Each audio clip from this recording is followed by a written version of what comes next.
Travelers on the Omnibus occasionally touches on mature subject matter with mature language. As such, the audience discretion is advised.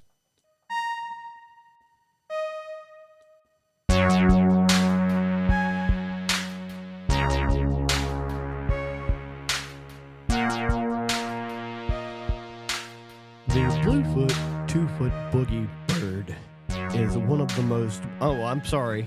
I've been watching too many David Attenborough documentaries. Boy, that joke landed like a rim shot. Welcome to Travelers on the Omnibus, a field trip. I was just trying to let you go with it, man. I was just, I kind of just ran it to the ground. I myself try not to step on bits. Yeah, it's fair. I was letting that one breathe. Speaking of breathing, Giving you enough rope to hang yourself, so to speak. that I appreciate it. Just picking. No, it's fine. Too much rope. Censored. Cut that. Welcome to Travelers on the Omnibus, a field trip. We would like Jody Kite, please step out now. Please step out now, sir. You've been arrested for, wait, did it affect yours too? What? No, Sort kinda. I don't think so. No. A little Maybe bit. that's reading off of mine. Maybe that's reading off of That's mine. reading Sorry, off of that- yours. Might be, Shit, Jesus. never mind then. Disregard. Welcome to Travelers on the Omnibus. Maybe by next season we'll have this damn thing figured out. There you go. A field trip through nerd and pop culture. I am Jody Kite. I am Ethan Skinner. I'm James McCarthy. I'm Brady Davis. We're back at it again once more, Yep. talking about things. Yeah. Things stuff. and such. I haven't hosted in a while, can you tell? Coming up later tonight, we're going to have a wonderful talk about co-op video games. Oh, okay. Co-op Oh, video we're good. games. That's part of the format now. Okay. Ah, Just, yes. let people know what, that way they can get off the bus immediately if they don't want to get on it. I have to like, No, you we know. want to keep them on the bus. Well, they weren't on the bus last week, but we did it the week before, so it's fair. Ethan, That's me. that is you. Yes. What you been up to? So nice for you to ask me. I finished my playthrough of Spider-Man 2, and throughout completing it, I accidentally got platinum. Must be nice. The platinum trophy. Oh, accidentally. Yes. The way it's set up, like you can play the game throughout the story, and once you reach the end and you finish the very last optional mission, you're just like, hey, here's platinum. Oh, they didn't have like 100 bullshit challenges that you had to do? Well, that's no. nice. You didn't have to find 1,000 flags. No.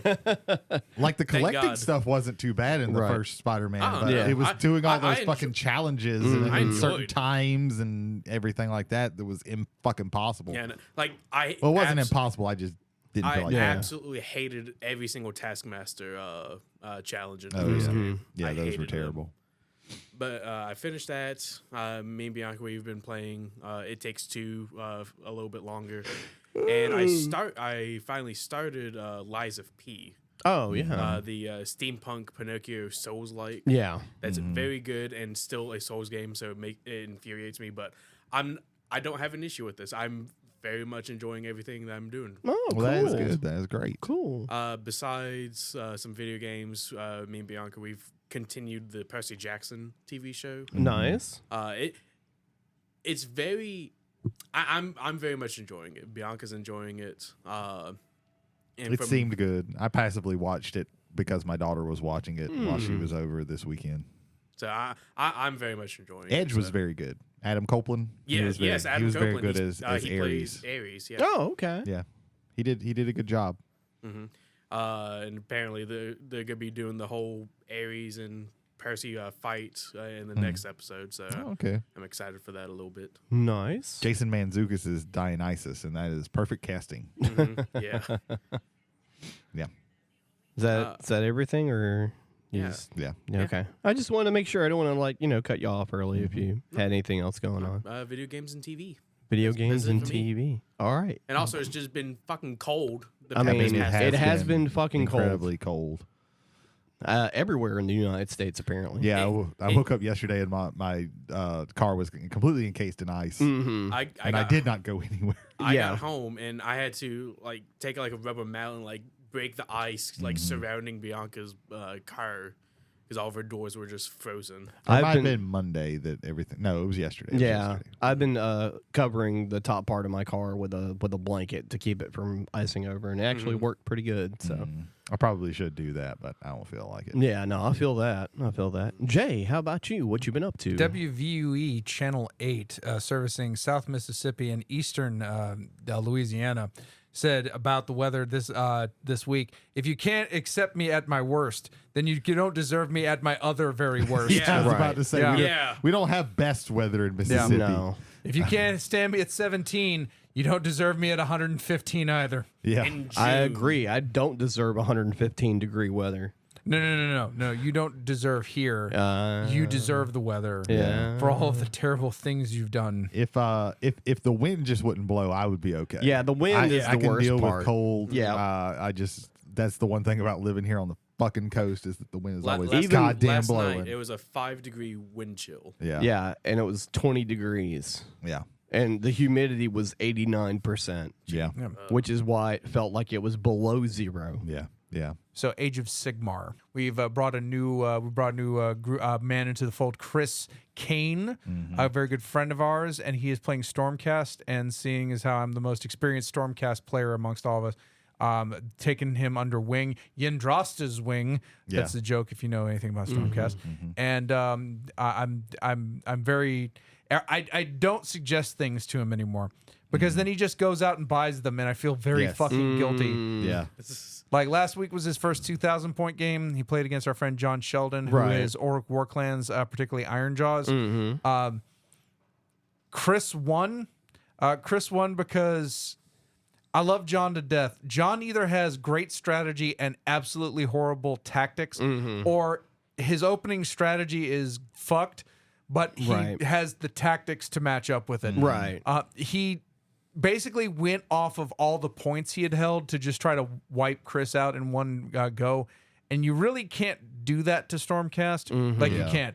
What you do is you tie them up and you leave people on the points. And starting with the second round, where it was even after first round, starting with that, it was a matter of Chris was going to score about 3 to 5 points every turn, and John was going to score 1. Right. And he had just enough things to beat back just like he slaughtered most of the big monsters. He still had the Maw Crusher to deal with, which if anybody knows is a giant cabbage dragon. Yeah. You have to see it to believe it. It's a really cool looking model. It's a big fuck off dragon. The second round, he should have, instead of taking, because John won the roll off to take he should have priority. taken the second turn. He should have taken the second turn so that he could choose where because in this, on the second, whoever goes second in the second round, the map is called Geomantic Pulse. You choose the pulse, and the pulse is worth extra points, and then any objectives that's next to the pulse also score extra points. So he went first, but he let Chris choose that, and Chris chose one that he was on.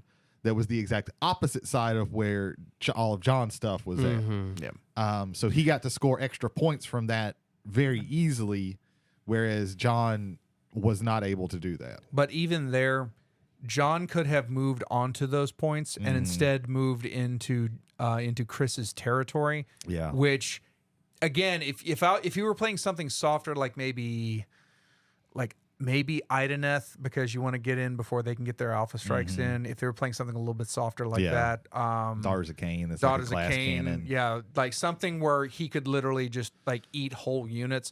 As it was, he only wiped out like 2 of the 7 units he assaulted on, and they actually did a good amount of damage back. And then on the return shots, he was able to basically clear out all the things that were on the pulse and on the one next to the pulse. And again, it was a matter of John scored 1.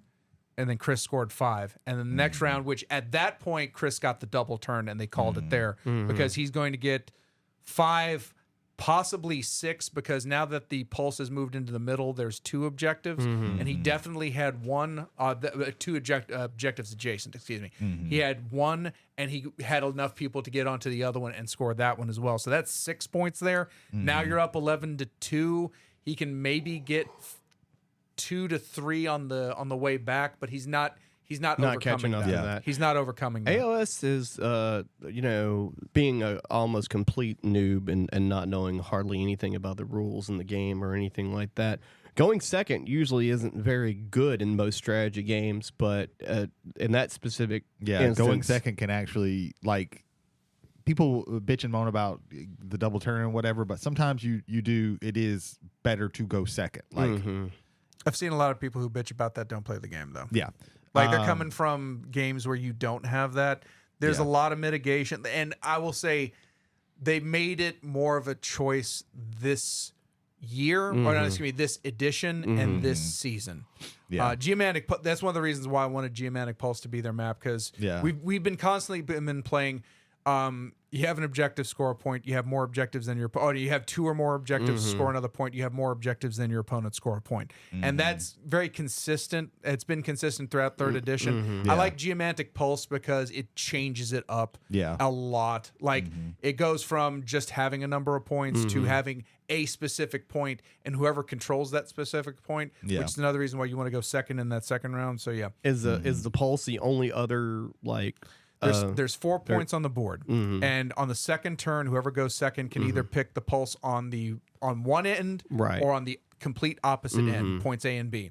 And then every round after that, the pulse moves and then moves out. So eventually, by round 5, whichever one didn't get picked the first time, it's going to be on the other one. Yeah. Right. What I was going to ask is, like, so you have, like, you've been playing with no pulse, right? Yeah, But the for first most part. the first Is there turn, is there Or first another round. additive thing that you can do that's not the pulse, that's similar? Well, in you a also different- have your battle tactics, which we haven't gotten, because again, Chris is starting to get into it, and John's getting back into it. So we didn't do grand strategies or battle tactics, Right.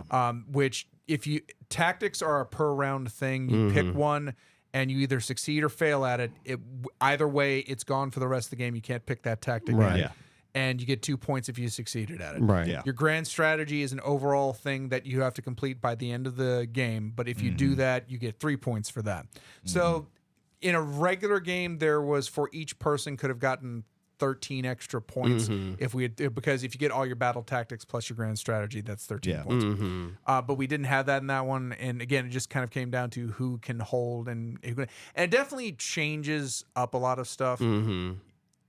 I will say this: Age of Sigmar has done, at least in this 3rd edition, has done a really good job. Is you typically think, if I can just wipe out the other guy, Right. then I win. And that's not how the game works. But the problem is, before they get wiped out, they could still get wiped out. There was, even after that point, I would argue there was a chance that Chris could have been completely wiped out, but he would have been so ahead on points that it didn't matter. Right.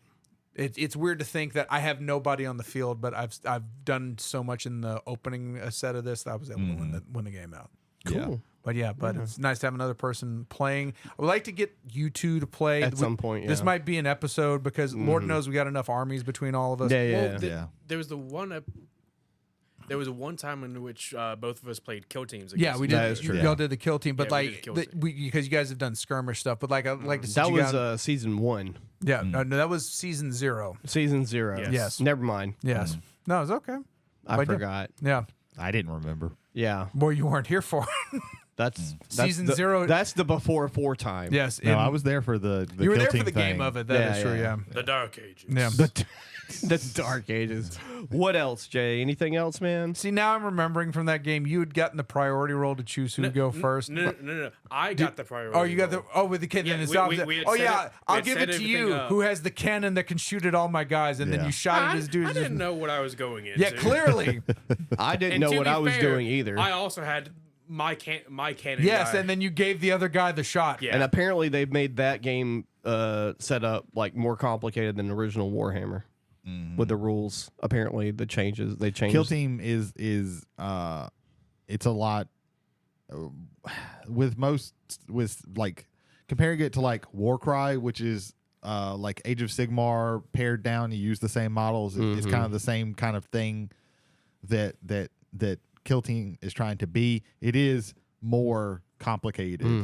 There's some little rules, and like the line of sight rules can be kind of hard to grok, and Right. set and starting a game is a little bit more is fairly complicated, I think. And also, distances are measured in shapes. Yeah. Yeah. Yeah. Yeah. 1 inch is a square, circle's 3 inches, a pentagon is 5. Yeah. Pentagon's 5. It yeah. just it hurts my brain. But yeah, so your fighter, your warrior or whatever doesn't move, 9 inches. He moves 3 circle.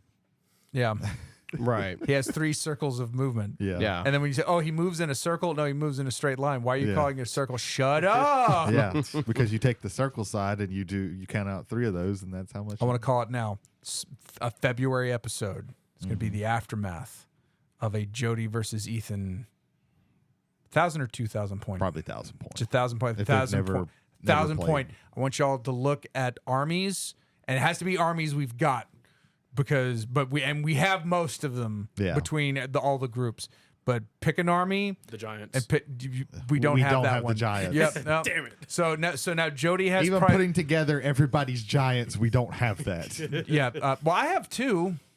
Exactly. Oh, okay. So I thought someone had more giants then. So Even if they had one more giant, We that still still don't have wouldn't be enough, enough. You need at least 4 giants. yeah. 4 of those big bad boys. Or 3 giants and 2 squads of 3 regular Or you giants. can do what Squidmar did and lose his mind trying to build 3 giants out of 1 kit. That's early count. That is that's my video of the year right now. He is It was absolutely amazing. losing his shit Yeah. trying to do that. I can It is imagine pretty so. funny.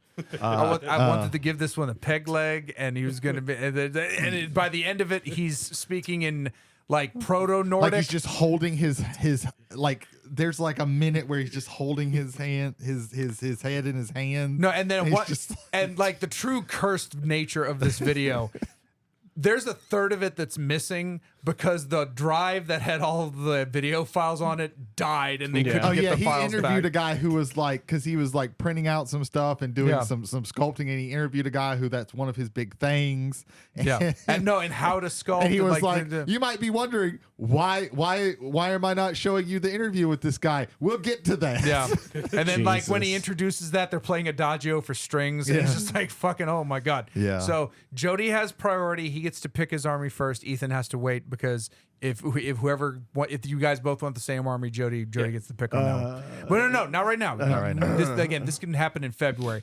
We don't know what we're doing next week. No, but God motherfucker. did- He said what he wanted. I'm gonna say what I want. No, Death Eater okay. courts. But Death we Eater know courts. we don't have that. You've got We don't. priority back, Ethan. Okay. All right, there you go. Wait. Okay, there we all go. right, Jesus fine. Christ. And ask us what we actually have to feel No, like. no, We've don't got do a lot. that. Yeah, Keep We That's have the like, random we question. have like 8 armies between all of us, and like you ask for the ones that we just don't fucking have.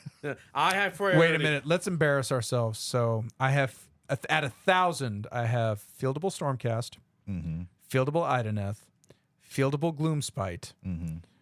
At 1,000 points, I have fieldable Death Eater Stormcast. No, I was literally making up armies right now. Yeah. No, the Sons of Behemoth. I have 1,000 points of Sons But of you Behemoth. can't play 1,000 points at You Sons of can't. Behemoth. Yeah, I know. It's not possible. Mm-hmm. But there you go. So that's 3 from. Oh no, and 1,000 points. Blades of Corn. Okay, So yeah. that's 4 armies just from me. I pared mine down to 2, so I have. But I have Tzeentch and I have Bone Reapers and Bone and Tzeentch. Reapers. Yeah. So that's 6. We have more than 8. Holder has Night Haunt. Night Haunt. I think he I think you got has- John Seraphon. He has Seraphon. He has Slanesh. He has Soul Blight. Caradrin. He has Caradrin Overlords. Okay, so just by him, he has 8. So there we go.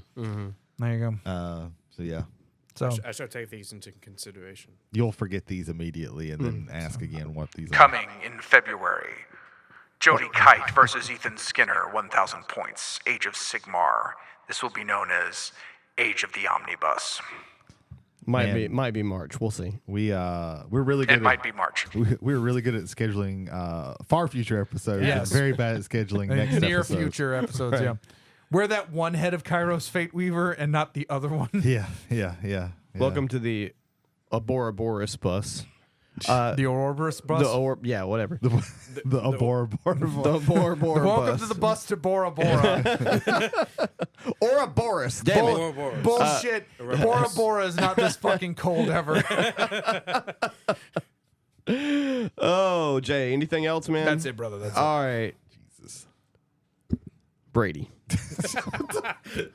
I thought you almost forgot his name a little bit. I was thinking about whether I wanted to go to Brady or go to me. Sure. So, like I mentioned earlier, my 2 kids came over for this weekend. It's been a while since I've seen them. While my son was just sitting there with his laptop playing video games, my daughter decided she wanted to watch some stuff. We watched the what was there at that time of the Percy Jackson series. It's fine. I don't think I'm probably gonna go and watch it because I just don't care that much about that series. But she also decided that she wanted to watch her first Wes Anderson movie. Oh. She didn't know that it was Wes Anderson, but she decided she wanted to watch The Fantastic Mr. Fox. Oh, okay. And I will say this: Wes Anderson, he's also the Royal Tenenbaums, the Grand Budapest Hotel, Rushmore. Life Aquatic. Wait a minute. Are we Life Aquatic with Steve Zissou. Okay, so this scares me always. Some of those are Paul Thomas Anderson, Nope. right? Okay, No. which ones are Paul Thomas Paul Anderson? Thomas Anderson did like Boogie Nights. Okay. Magnolia? Did he do he did Magnolia? He did Magnolia. Magnolia. Okay. He did Licorice Pizza was his most recent one. He did The Phantom Thread. He did There Will Be Blood. Okay. That's Paul Thomas Anderson. Right. Hard 8 was his first movie. Okay. Wes Anderson, they are different. There is actually, I listened to a podcast called Andrew's Sons where they go back and forth talking about the one show they'll do a Wes Anderson movie, and the next one they'll do a Paul. See, Thomas I Anderson. appreciate that. Nice. That is a public service, and I thank them for doing that. So yeah, the Fantastic Mr. Fox. Again, like Wes Anderson, he has a very specific style, and if you don't like that style, you're not going to like any of his movies. They look very similar. Moonrise Kingdom is another one that he did. Asteroid City was Asteroid the City last is one. his most recent one. Yeah. I still want to watch that. I know you were iffy about it, but it does still look interesting to me. Didn't he also do Isle of Dogs? Isle of Dogs was his other stop motion. He's done 2 stop motions, and the first one that he did was Fantastic Mr. Fox. What was that pizza movie? Like licorice Pizza. That's Paul Thomas Anderson. Thomas Anderson. I'm just going to shut up for the remainder of Brady stuff because I'm only throwing rocks at this point. But yeah, Fantastic Mr. Fox. It's based on a Roald Dahl book. The fox he steals birds, and he finds out that his wife is pregnant, so she makes him quit stealing birds because it's very dangerous. And they end up as his son grows up, they're living kind of pretty poor underground, and he becomes like a newspaper man, and he decides that he wants to live in a nicer place. So they get a house that's in a tree, not a tree house, and it just so happens to be very close to the 3 biggest like bird farms in the area, where one guy does chickens, one guy does geese, and one guy does turkeys and apple cider for some reason. Yeah. And he decides he's going to pull a heist on all 3 of them, and hijinks ensue because they try and get back at him. I will say, like, stop motion like absolutely fits. It's like a perfect match for Wes Anderson's aesthetic. Yeah, 100%.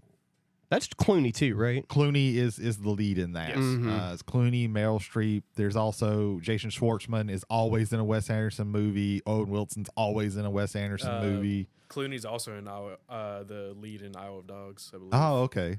There's several other people that's in this that's always in. The guy who was the second Dumbledore, I cannot remember his name off the top of my head. Michael Gambon. Yeah, Michael Gambon. For some reason, like I get him and Brian Cox mixed up, even though I know that they are 2 different people. But when I think of him, I can only think of Brian Cox's name. But yeah, he's in it. There's there's tons and tons of other people in it. He gets a pretty big star-studded cast on his. That's kind of his thing. I guess the word if you've never watched a Wes Anderson movie, the best word to describe it is the word twee. If you've ever heard of that, that fits that aesthetic to a T. I am very hit or miss with Wes Anderson. Same. I really like The Life Aquatic of Steve Zissou. That's a really good one. The other ones that I've watched, I've only watched like 2 or 3 of them. because I can't. To me, he's not a guy that I can just watch. You can't binge Wes Anderson movies. I can't binge it because they all. I'm sure have somebody can, but I can't that binge some, Wes there are Anderson. some that I still want to watch, but I still haven't gotten around to it. Yeah. This one was decent. Is very. My daughter just kept saying this is very like these. Everybody looks really weird. This is Yeah. this is very weird. And I was like, yeah, that's. Yes. This is Wes Anderson. It's just it's a Wes Anderson movie, except they did stop motion instead of live action. Like they do all of the tropes. They do the little montages. They do the flat blocking where it's usually a wide shot. The dry humor is Super always dry. there. It fits all the tropes. It's good. I'm probably not ever going to watch it again because again I just can't watch it over and over. But it wasn't a bad movie. So Well, a lot of his movies are like a one watch kind of thing. Yeah, like I said, the only one that I really like and could see myself like watching more than once is Life Aquatic with Steve Zissou. I watched also the other one with my brain just shut off. Rushmore with Schwartzman. Schwartzman, and also Bill Murray. Bill is in Murray. Almost That's every single one of them. my brain just shut. Who's the female lead in that?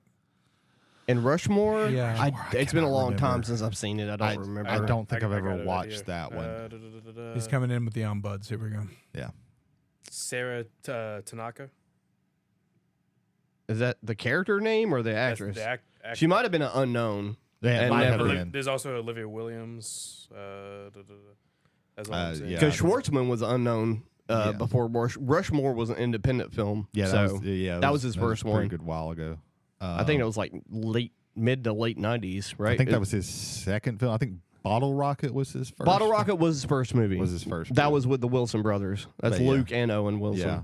Luke Wilson is Yeah. often in his movies as well. What year was Luke Wilson Rushmore? was in 96? 98.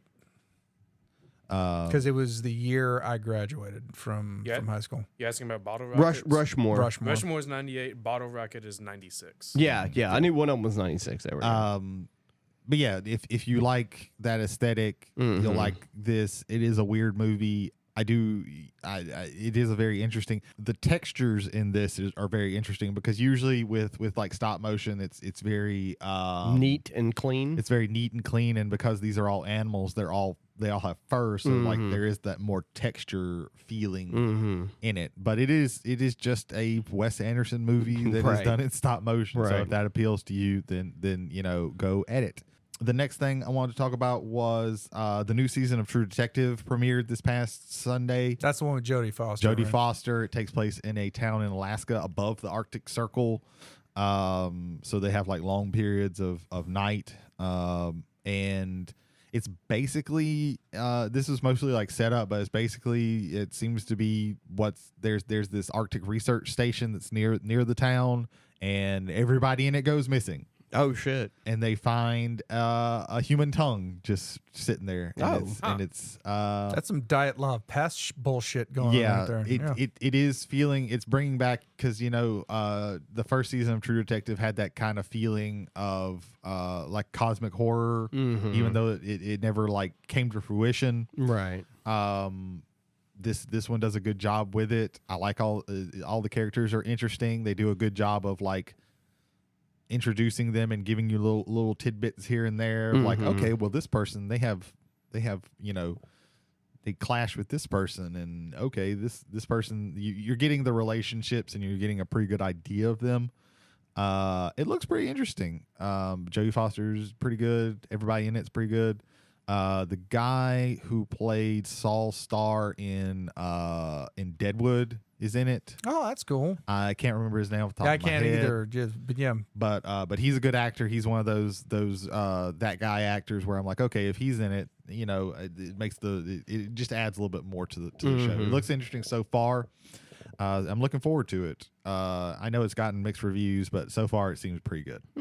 And then the last thing is I finished a book that I've been reading for quite some time because I'm a very slow reader. Really, it's just I only read on the crapper. Like that's about for some reason I don't read outside of it. So hence I am slow to read. But I powered through it, and I even like took some time to to get off the toilet and read it to finish it up, because I wanted to finish it up because we were pretty soon starting our next journey into the world of Amber, and I wanted to get this book done before I got it done. And it is the book Moon Witch Spider King. It is the second book in what's called the Dark Star trilogy. The first one was Black Leopard, Red Wolf, by Marlon James. They both, so they're each from a different point of view, and they talk about part of the book is always some background, like basically the life story of the character that is. And the first one is this character named Tracker. And then in the second one, it is this witch named Sagalong. And it basically in the first one they are tasks with finding a specific child, and they're figuring out like what actually this child is like, what's the deal with this kid, why are we finding this kid, what happened, and it's kind of told from two separate point of views. The first book is the background of Tracker and his point of view of the events, and then the second book is Sagalon, her backstory, and then her point of view in the events. And in fact, it's mostly her backstory in this. Like they go kind of quickly over a lot of things, but it's enough to where you're like, okay, so you're basically given kind of two. So far, you're given two unreliable narrators, because you're like, okay, their stories are starting to diverge. So what is the difference? Right. But I will say Sagalon is probably a more interesting character, and this one's dealing with a lot of like. So the first one kind of felt like and I will say, so this all takes place with like African mythology and stuff like that, and it is a little bit hard to get into because they don't use like what you would feel would be proper English. It's spoken by it feels like it is being told by someone who they're speaking in English, but English is not their native language, and their language maybe doesn't use these specific rules of grammar. So it takes a little bit again. Like I had to relearn it. I had to learn it in the first book, and then I had to relearn it in the second book. So it took me a little while to actually. It takes you a little while to get into it, but once it starts going, I think the books are very, very fulfilling. The first book was almost like an African Suicide Squad, where there's this team that's put together, and they're put on and they're sent on a mission, and then you have Sagalon's story is more of kind of an African, almost Game of Thrones, where there's a lot of like court intrigue and things like that, kind of some historical fantasy stuff. And then from what I've read about the third book, White Wing Dark Star, it's going to be mostly horror from what they say, and that's very interesting. It's a really good book series. Like I said, it is like, it's not the most accessible, I will say, but it is very rewarding when it gets when everything kind of clicks and it gets going. So yeah, if that sounds interesting, just check that out. Yeah, cool deal, man. Cool deal. So since we had our episode of Akira, I've been dipping my toes back into Hey Jody, what have you been doing? watching classic anime, but flipping between classic anime and the newer series that I've been watching. So because there's so much stuff out there, and there's stuff that I remember like seeing on the shelf. Maybe it was a DVD or maybe it was a VHS, and I just didn't have the money because back in the 90s, before they put like complete seasons or even complete series on DVD for what would be considered a decent price, they would have like 1 or 2 episodes of a show, whether it's long form or not. I always use the example of Record of Lotus War was $200. It was like, I think it was like 8 VHS tapes with all 12 episodes on it or something like that. One of those shows was a show that came out in the mid-90s that only had 12 episodes, and it's called Now and Then, Here and There. And it's science fiction, and it's set originally, like your original setting is in like rural Japan. You basically like you're introduced to the protagonist, which elementary school, junior high kind of thing, somewhere around 12 to 15 years old. He's a kind of like act first and ask questions later kind of guy. Like you get introduced to him in the first episode, where he's in kendo class, and he's just like lunging at the guy, and you know, his opponent is just moving to the side and hitting him over the head, and you know, telling him like, you're not going to ever learn how to fight if you just like, you know, do that and not think about any strategy or tactics or whatever. And so at the end of the school day, about halfway through the first episode, he sees a girl and she's sitting on one of the smokestacks. So he climbs up to the other smokestack, and they're probably about like 50 feet apart from each other. And he sees her there, and he's just trying to have a conversation, talking about the sun is setting and how cool it looks or whatever. And he's trying to engage a conversation. And she turns to him. She looks kind of different. Her eyes are like all one color. There's no pupils there. So, you know, the audience, she's definitely probably an alien. She's got like white hair, and she has this really interesting necklace around her. As they're having a conversation, these giant machines show up, and you know, basically like two giant like mech twin-headed snake machine shows up and like coils around the smokestack that she's on. And he can see her mouthing, "Help me." So he tries to lunge at her and tries to help her. And, you know, he's trying to attack this giant mech. He's like a 12-year-old kid, you know. And so they throw him off, and he's falling probably to his death. And they go, "It's time to go." And they hit whatever device they have. And this giant, like, green spear of energy, like, engulfs the whole area. And right when he's about to fall out of it, he's teleported to, like, an alien world wherever they are from. And so you basically, like, you have to, you know, go through the motions that he's going through of, like, figuring out what he's supposed to be doing. And he's still trying to find out where this girl is so he can help her.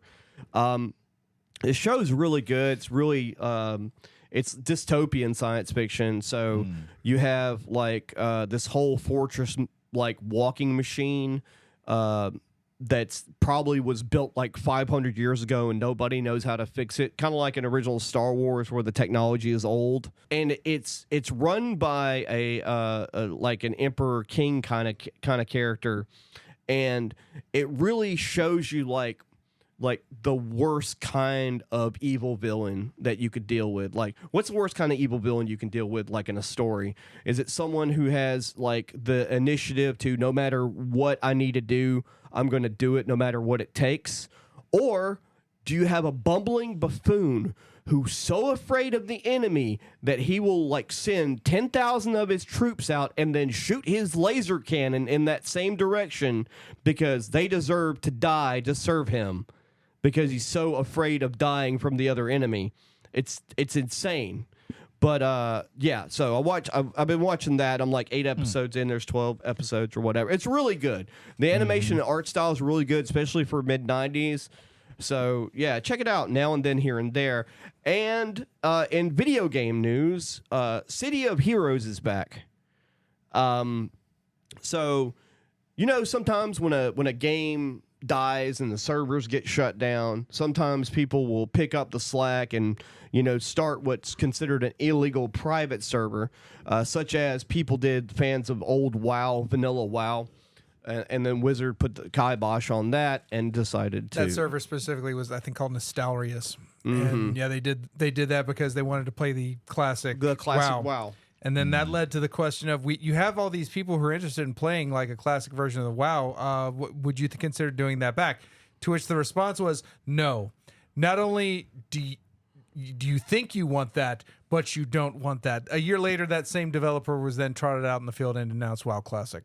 Yeah. Because that was, man, like the fall of Blizzard is just depressing on so many angles. The amount of unwarranted arrogance from people who didn't build Blizzard but came on to Blizzard later. Yeah, like get out of here. And then on the other side, you have the City of Heroes situation. So City of Heroes Homecoming. This was a private server. They put money into it to add some new stuff and to make the server at a level to where it wouldn't crash when people played on it. You know, private localized server that can only handle probably maybe 5,000 players or less or something like that or whatever. And the game developer, by the way, shut the servers down when the game failed, and they shut the servers down in 2013. It's 11 years later, and this game developer, Jay, what was the name of the developer again? So Cryptic developed it. It was initially published by NCSoft, and I forgot. I think there may have been a pass from NCSoft to another publisher, but I'm not sure on that. But the two that I specifically remember were Cryptic and NCSoft. NCSoft gave these motherfuckers a free license to run this game legally. Huh. Yeah. That's pretty cool. Which enables the people that are running the game to add new content to it legally as well. Well, and just run it legally. And run it legally. That is amazing. I played City of Heroes way back in the day for a while. I really enjoyed it. It was completely different. So many customizable things you could do in that game. Like as a superhero, you can like change your energy weapon to whatever color you want. So, you know, that was a thing. And you had like 62 different options of what kind of hero you could like. That's starting. That's not even like changing things as your character goes and changing abilities and things like that. Yeah. You start with 62 different abilities that you can choose from to kind of mold your character and what you could have. And they were all very well balanced. If you could fly, you couldn't do other things as well. You know, if you could run really fast, you couldn't do other things as well. If you punched really hard, you were really slow and things of that nature. I ran a defender who's a healer, and that was the first time I'd ever received so much spam from like, "Hey, we need a healer for a group. Can you?" No, and like, can you? And then I figured out how to get around it. You just give yourself a ridiculously long name, and then no one whispers you ever because they can't type it all the fuck out. Yeah, that's pretty good. I made a character that was also a support character, but like the most annoying support character you could possibly play. Not for the people playing with you, but the people playing against you. And it was like debuffer. He would debuff the fucking enemies. Oof. Just like, you're not flying right now, sport. That's one of my favorite things to do in D&D. It's just like everyone wants a support character in their party. I'm like, hey, I'm support, but in the wrong way. Yeah, the problem... Yeah, the sublime way. Thought you're healing now? No, you got it, cow. Now it was something the wrong way. Yeah. The problem with support in D&D outside of a healer is if you want to play like a bard, you have to have more than 4 people playing, typically, for that to be functional. And the game's really balanced for 4 players. Not that people like adhere to that or anything like that. And more power to you if you're willing to run a game with 17 people, but that's not for me. No. That's not for me. I could not. All right, so that's everything we've been doing. What have you been up to, audience? Tell us directly by... They're not here. Like, they're listening to us now, but they're not here right now. Bianca, what have you been doing? Work. Bianca has been working. How many books have you read this week?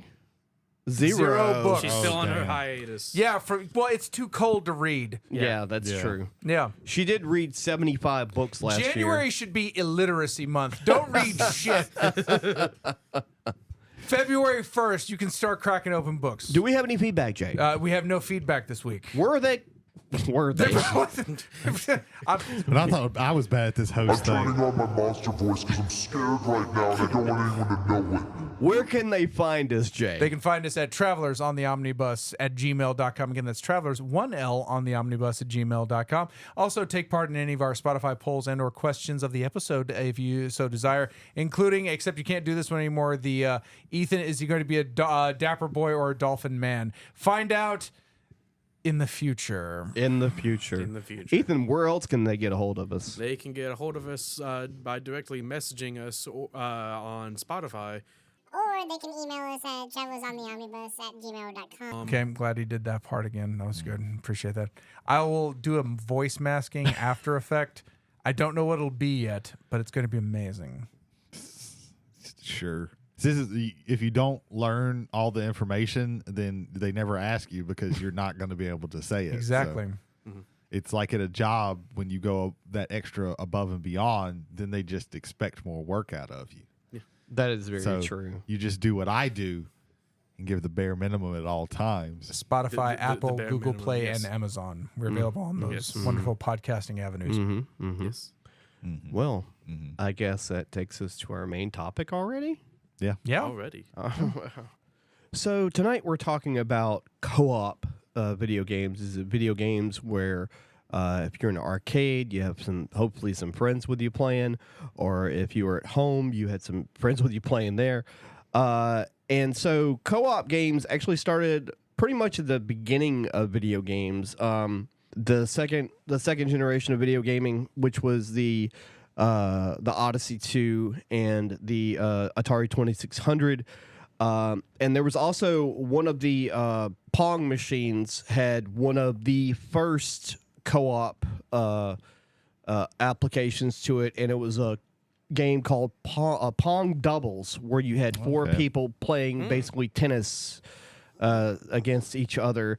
And then the first actual arcade co-op game was by Atari, and it was called Fire Truck, where you had two wheels on the machine, and one person drove the first part of the fire truck, and the second person had to drive the second part to keep it in line while you were like putting out fires. I imagine that was incredibly hard. I'm sure it wasn't easy.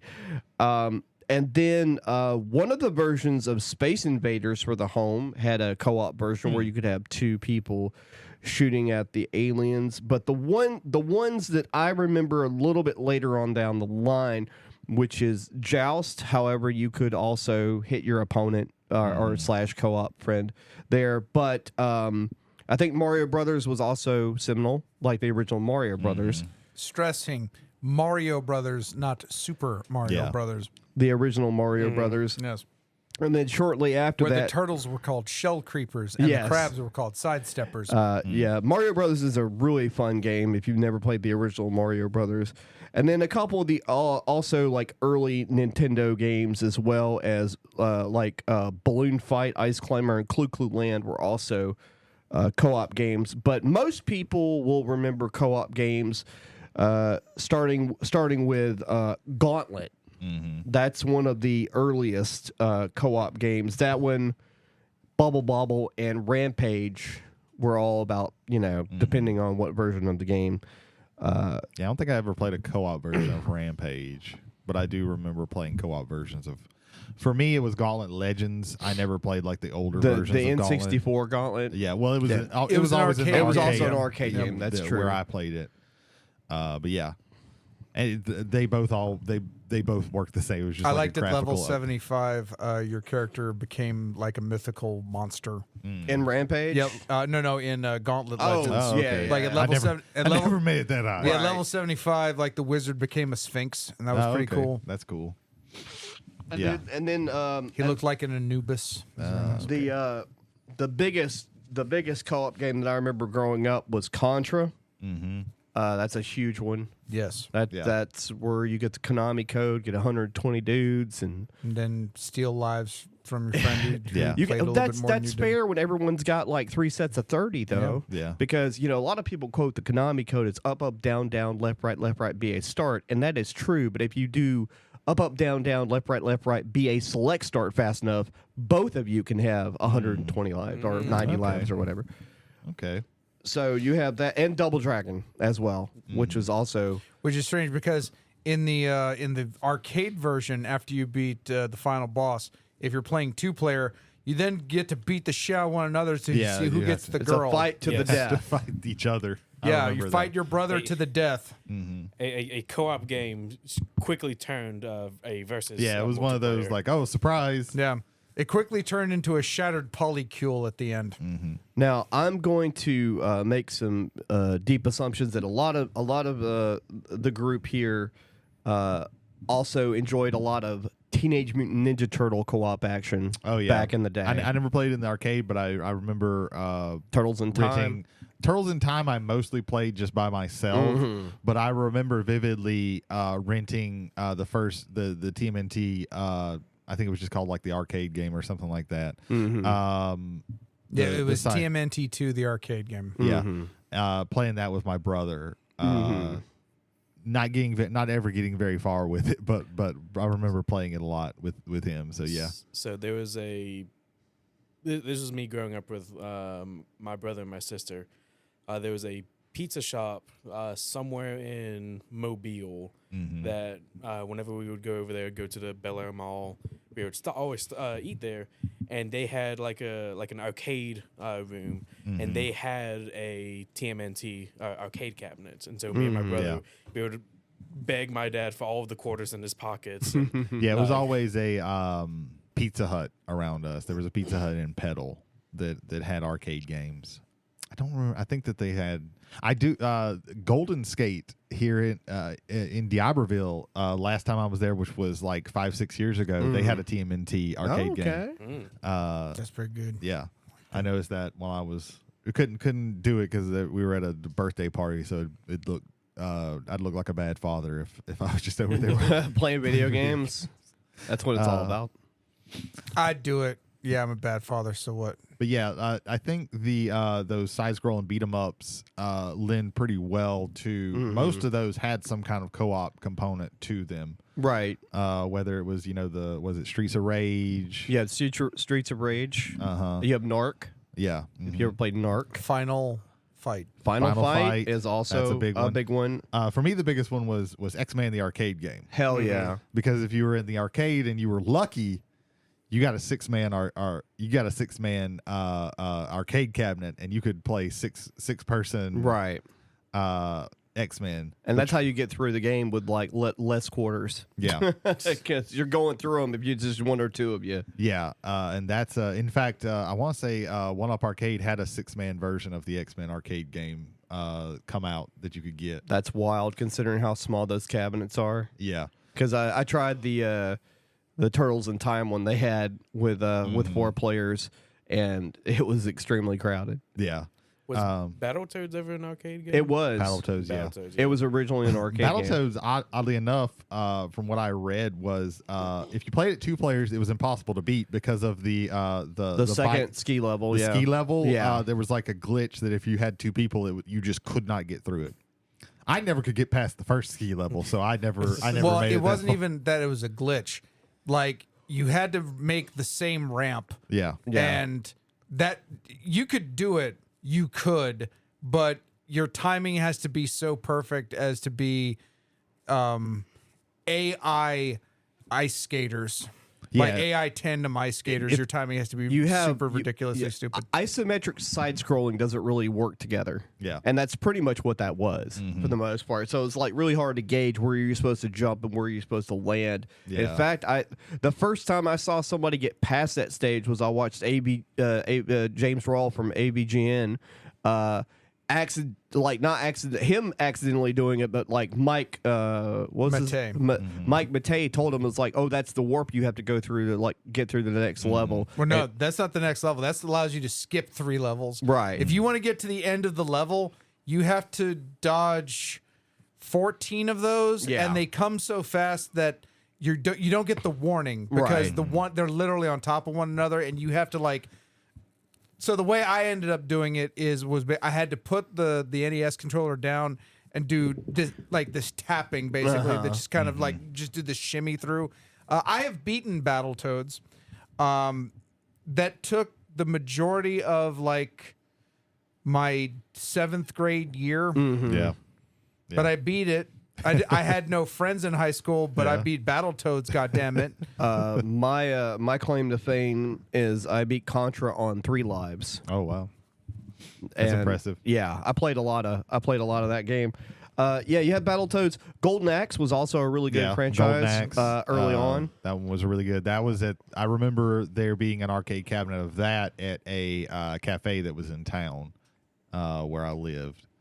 They had a little arcade that had like Pac-Man and Space Invaders. Well, I think they had Galaga, not Space Invaders, but old games like that. And then they had like I think the first Golden Axe. Yeah, you got to ride weird dinosaur-looking things and try and get potions and stuff. And then a troll or a goblin would come in the middle of the night, and you would whack him with a stick and try and get more potions out of him while he was trying to steal your shit. There was also Alien versus Predator. There was a really good side-scrolling beat 'em up that was multiplayer. There was also not a beat 'em up, but there's Alien Syndrome. Also was pretty, and Xenophobe, I believe, Xenophobe, yeah. Xenophobe as well.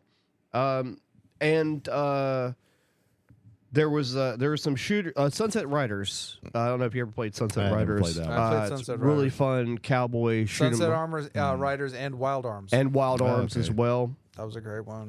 Really good stuff there.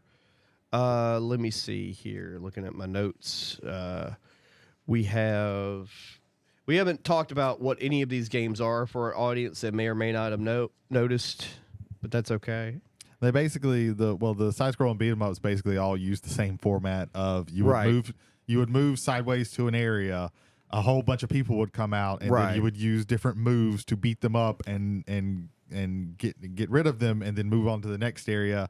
You'd usually have a boss at the end of the stage, Right. Different things like that.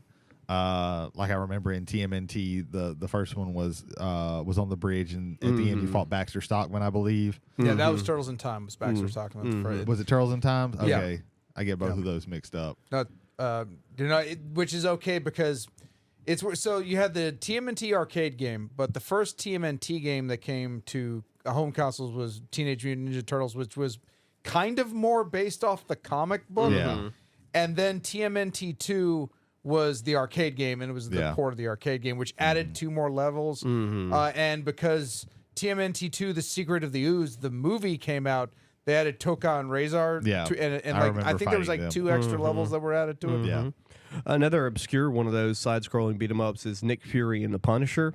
Oh yeah. That's a really fun one. Captain America and the Avengers in the Yeah. same way. as That's well. also a really good one as well. Those are actually some of the one-up arcade games have those. I think the one that our friend Jason Sims has the Punisher one.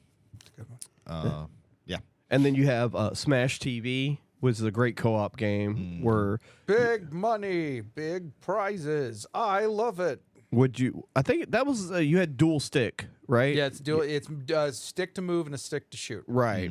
That was a great So game. they didn't program an ending into the game. Yeah. And so they had to rush out like we have to send technicians out and add this new computer to the ROM and fucking make it work right, because they made it so difficult that no one could possibly get to the end of this, and someone got to the end of it and there was nothing, and they were mad. Yeah. However, they added the pleasure dome where you would collect women, Awesome. and each woman was Great. worth $1 million. Oh, Wonderful. that does not hold up.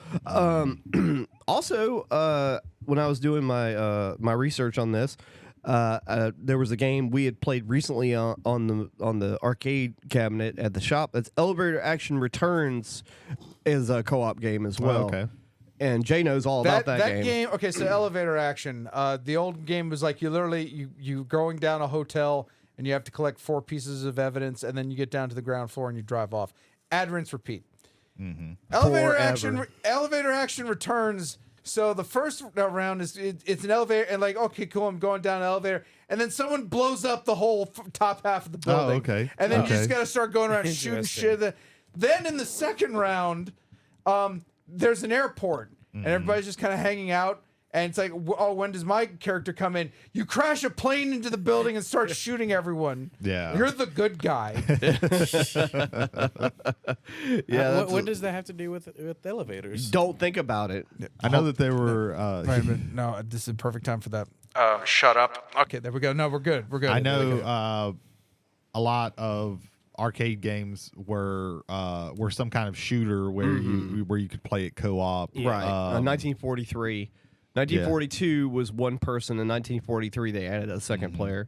Yeah, and then there was was it Time Crisis? Time Crisis, the Aerosmith arcade game. Revolution X. Yeah. Revolution X. The term. Remember, music is the weapon. You got it, Steven Tyler. There was a Terminator game that I remember because it had big honking guns. That and you an could, Aliens version of that Yeah. as well. Yeah. Yeah, there was an Aliens version. Yeah, co-op light gun games. So let's talk about having stupid people be your co-op partner. So, they're like your greatest enemy should be in front of you on the screen, but instead it's right next to you. Right. When they're like just not doing what they're supposed to be doing, and it isn't. Sometimes it's even a matter of skill. It's just, I want to shoot that thing. No, but I'm shooting the no. Yeah. Shoot the things on your side of the screen. You have better reaction time. Many years I've spent just yelling at Dylan's like, stop shooting the fucking zombies on my side. And just focus on the ones coming at you. Is that some House of the Dead House of flashbacks the you're Dead. having? My favorite one, I think it was either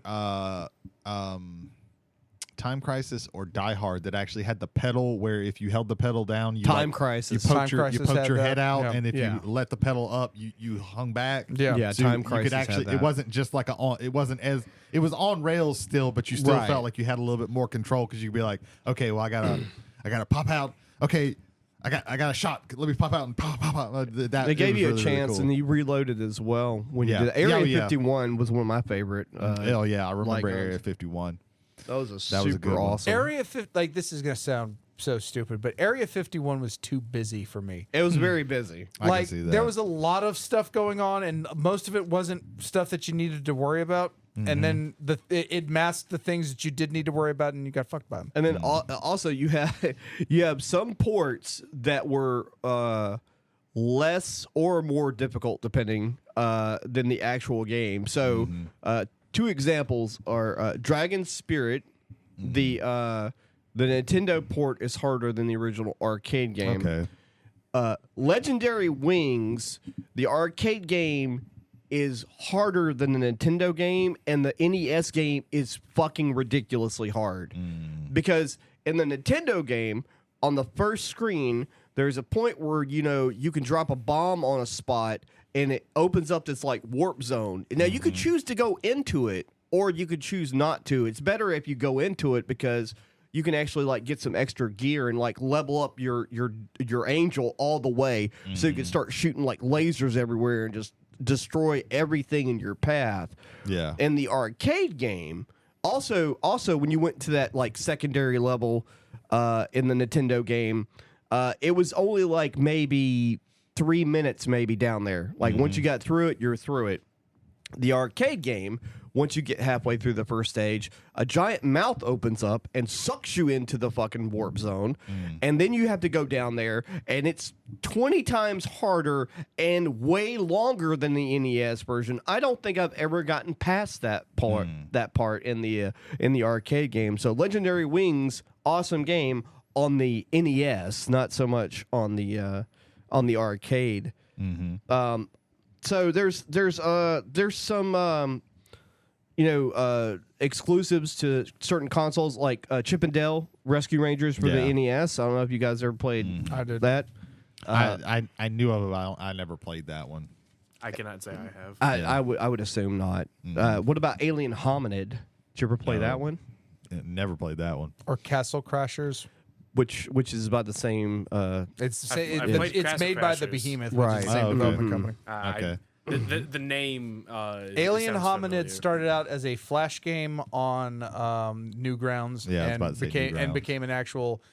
an actual like console PS2, game. yeah, it That's was on the pretty cool. PS2, and I think it was on the think GameCube as well. Oh, I did play Alien Hominid. yeah, there I you did play go. it. One of the earlier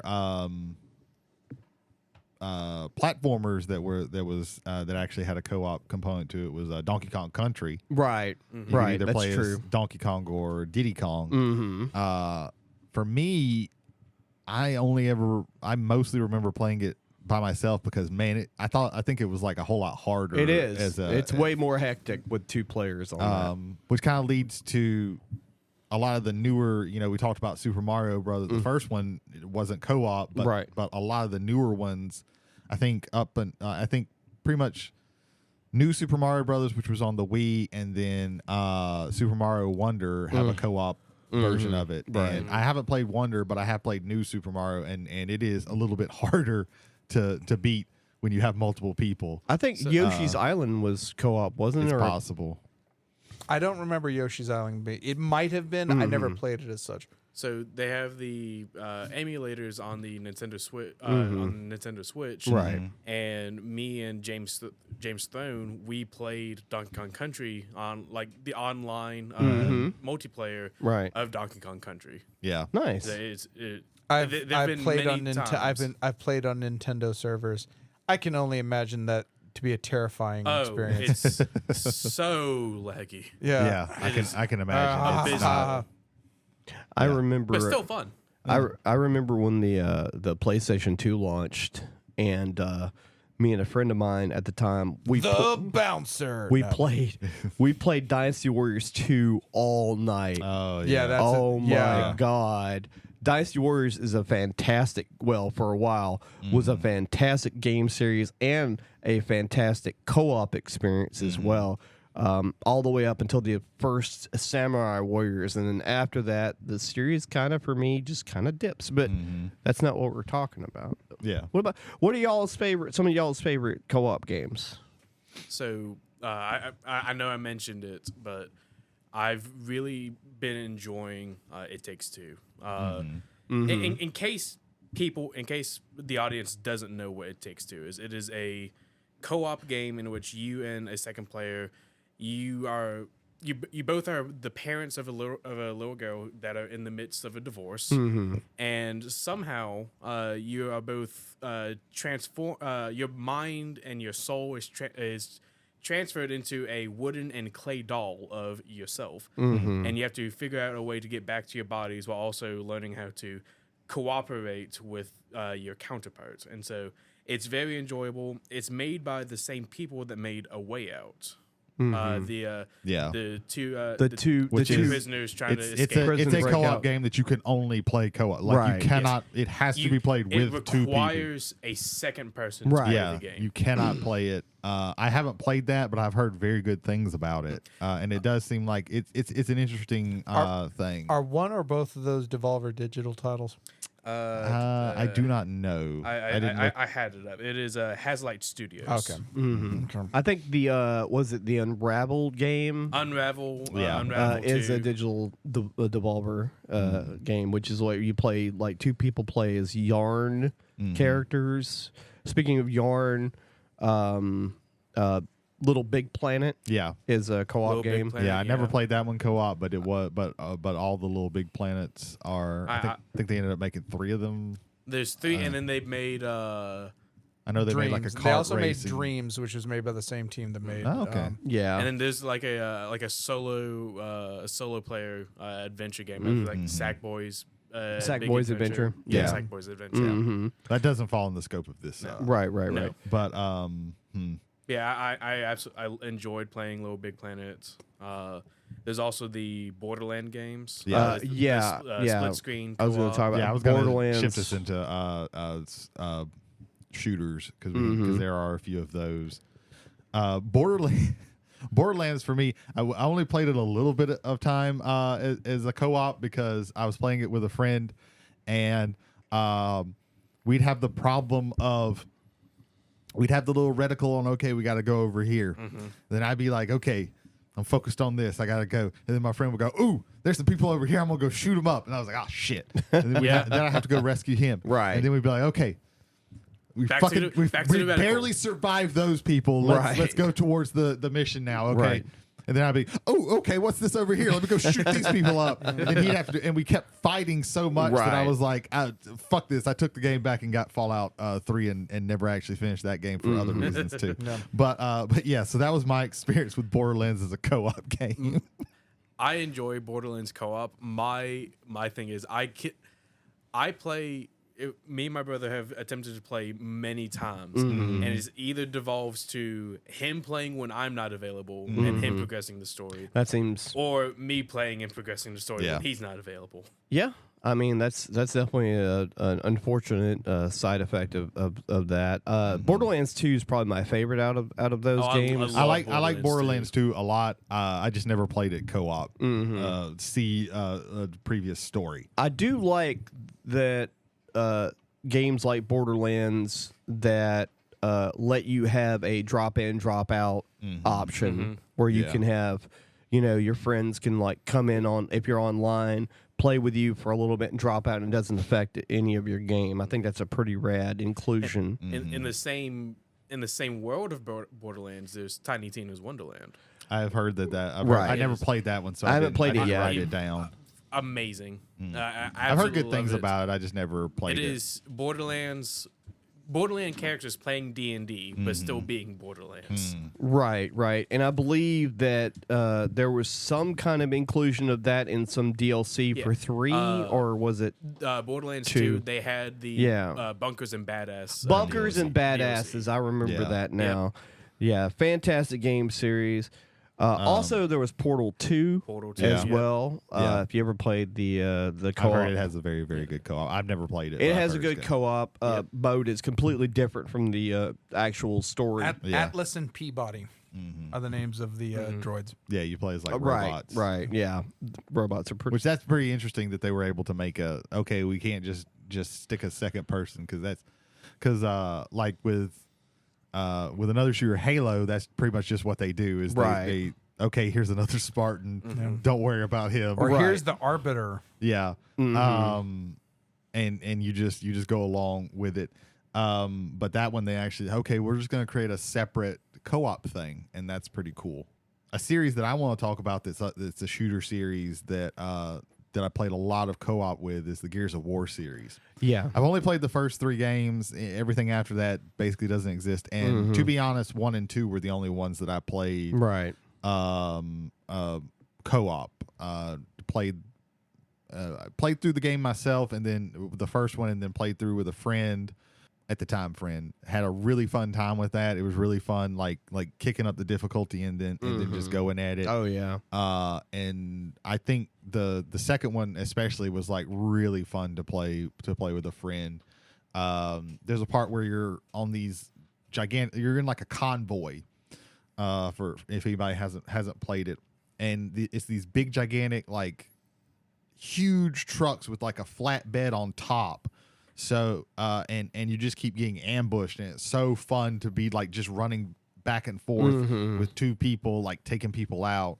There's a part in the first one where you're coming back to this area and it's getting overrun, and you have to take up sniper rifles and start taking people out, and that's a really cool part. But I think those did a really good job with when it comes to co-op and making that pretty fun to do. In fact, I remember more stuff from those first 2 games because I played them with friends than I do. I still liked the third one, but I remember less of the third one than the first 2 because of being able to play with friends and it being such a fun dynamic. Because you had the that was the one that really popularized chest high walls and popping out and shooting and things like that. That was a big series. That was a big game when it came out. That was Epic Games, right? I believe so. Not Ralphie. Cliffy B. Cliff Blazinski, Yeah. He did the first 3, I think. He may have not. I can't remember if he had anything to do with the third one, if he had left before the third one. But I know with the first 2, he was the head guy on those. But Which ones are we talking about again? Sorry.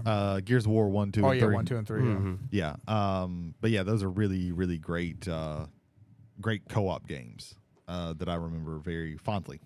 Yeah. There was there was only a handful of games like of that level of that generation. That's PS3 360 generation. There weren't like a whole lot of co-op games I remember. Was there a Gears of War game where Dave Bautista was like 5?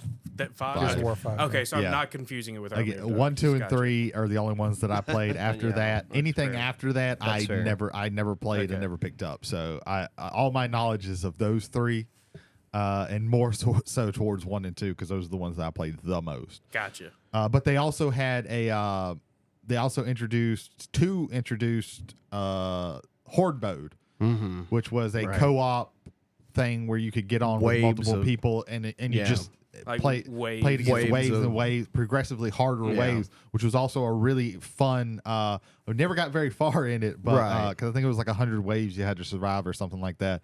But it was a very fun thing because in between the waves you got time to like set up barricades and stuff like that. Yeah. That's a and choke precursor to points. zombies for Call of Duty, Yeah. kind of, Yeah. in that way. I think so. Yeah. It really like opened up the hey we can do a co-op online thing or with us it wasn't co-op but Right. we could do like a thing where it's not just online like Call of Duty's versus mode where you're just trying to Right. kill people. It's Right. it's you know this is a thing where we can do a co-op thing and that was a really cool innovation I think. I think, when it comes to yeah, I'd have to agree. In fact, like, you know, the fact that a lot of people play Call of Duty just to play zombies tells you that people like some people yeah. nowadays, you know, for the past few Call of Duties, they'll just okay, I'm just getting it to play whatever zombie mode they have in there. and enjoy the hell out of Yeah. that. Yeah, I typically don't like the Call of Duty first-person shooter games, but I very much enjoy zombies. Just like get a it's the couple thing friends that or- I find fun to watch because Yeah. I don't like the Call of Duty games either. I'm not good at them. I can't play them online. But watching them, it's funner than just watching a regular multiplayer. Yeah. game. I don't want to get on a super big tangent about Call of Duty, but I do want to talk about my personal experiences with them just for a moment. And the reason why I don't really play them anymore is that, you know, every once in a while there would be a good one. It was usually the ones made by Treyarch because when they started making like, you know, one a year instead of one every 3 years and split them up between 3 different companies, Black Ops, Black Ops 2, even Black Ops 3, those were really good. And sometimes the Modern Warfare games were good, but they weren't all good. And the problem is like a game would come out every year and then you have to buy DLC for that game. And sometimes people would stay on a game or a new one would come out and they would buy the new one and play it for a little bit and go, Ghosts suck, so let's go back to 3. I just wasted like $80 on this game and DLC. Yeah. And now it's just like an insane grind that never ends. And so I jumped out of Call of Duty like quite a few games ago for that. Sorry. That was on my mind. I think though while we're on shooters, I think we can bring up one that when we mentioned this, Jay mentioned, Yep. and that is the Left 4 Dead series. So, arguably my favorite co-op game of all time. No, for me, it's not arguably. It is the best co-op game of all time. It's a really good one. It's also Yeah. the reason I cannot stand Zombicide. I mean, that's fair. So Zombicide, real quick, Yeah. we're going to go on board games. Zombicide is you play a group of people that have to try to stop a zombie horde. Yeah. And you have to do all of the admin. Or you can play Left 4 Dead and you Yeah. can fight zombie hordes. And the admin is just you handling 3 other idiots as you're trying to get through the Yeah. best parts of Louisiana.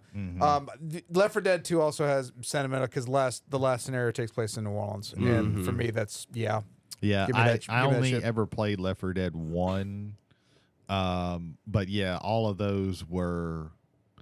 That I just remember vividly. We rarely got to play it with more than 2 people. I feel that. I feel that. Because the last time there was an incident when we played online. I feel like you've been like avoiding talking about something that went on in the shadows. Well, Like, yeah. and involving co-op video games. No. It's nothing like connected or anything like Okay, that. It was just okay. apparently I've had some incidents. Well, incidents are things that I found out later with some. It's either here or there. The takeaway is do not play a co-op game with Brady. Well, I don't think so. I'll talk to y'all more about it. Sure. Sure. Oh, some after hours shit. Yeah. Okay, that's good. I've never played Left 4 Dead. However, I've so good. I've seen so many videos. It is of so it. intense. So good. Especially like the modded Left 4 Dead where all the zombies are replaced with Zoidbergs. Jesus Christ. That first. There's one that replaces them with Teletubbies, and that is really fucking fun. Jesus. No, that's scarier than the base game. Yeah. Yeah. There's one that replaces the witch with a sandwich. And it's just you have a sandwich and its arms are 2 forks that are trying to stab you. It's God great. damn. I just vividly remember. Wait, get sandwich. Yeah. Oh Jesus. my! You just. Okay, good. There we go. Jesus Christ. I just Yeah. vividly remember just that first playthrough of that first level where you were trying to get. You had to get down from the roof of the apartment building, Yep. go across the city to, and I feel like that first one had way more to it than the other like 3 or 4 scenarios, and you That had scenario, to get, by the way, is called No Mercy because it ends at yeah, Mercy Hospital. you had to get to the hospital, and then you had to get up to the rooftop of the hospital and have like a last stand waiting for a fucking helicopter to come down. That was so fucking hard. Yeah. Which, incidentally, the second scenario takes place after that helicopter crashes in the bumfuck woods. I remember. And just like the intensity of everything, and when you're firing on all cylinders, like it's so exhilarating because you're like, oh, I got the dynamite thing that's gonna draw them, so I'm gonna throw them over here. Right. I'm gonna throw it over here. You get these guys. Oh my God, there's one of the guys. Shit, kill that thing, and you know just.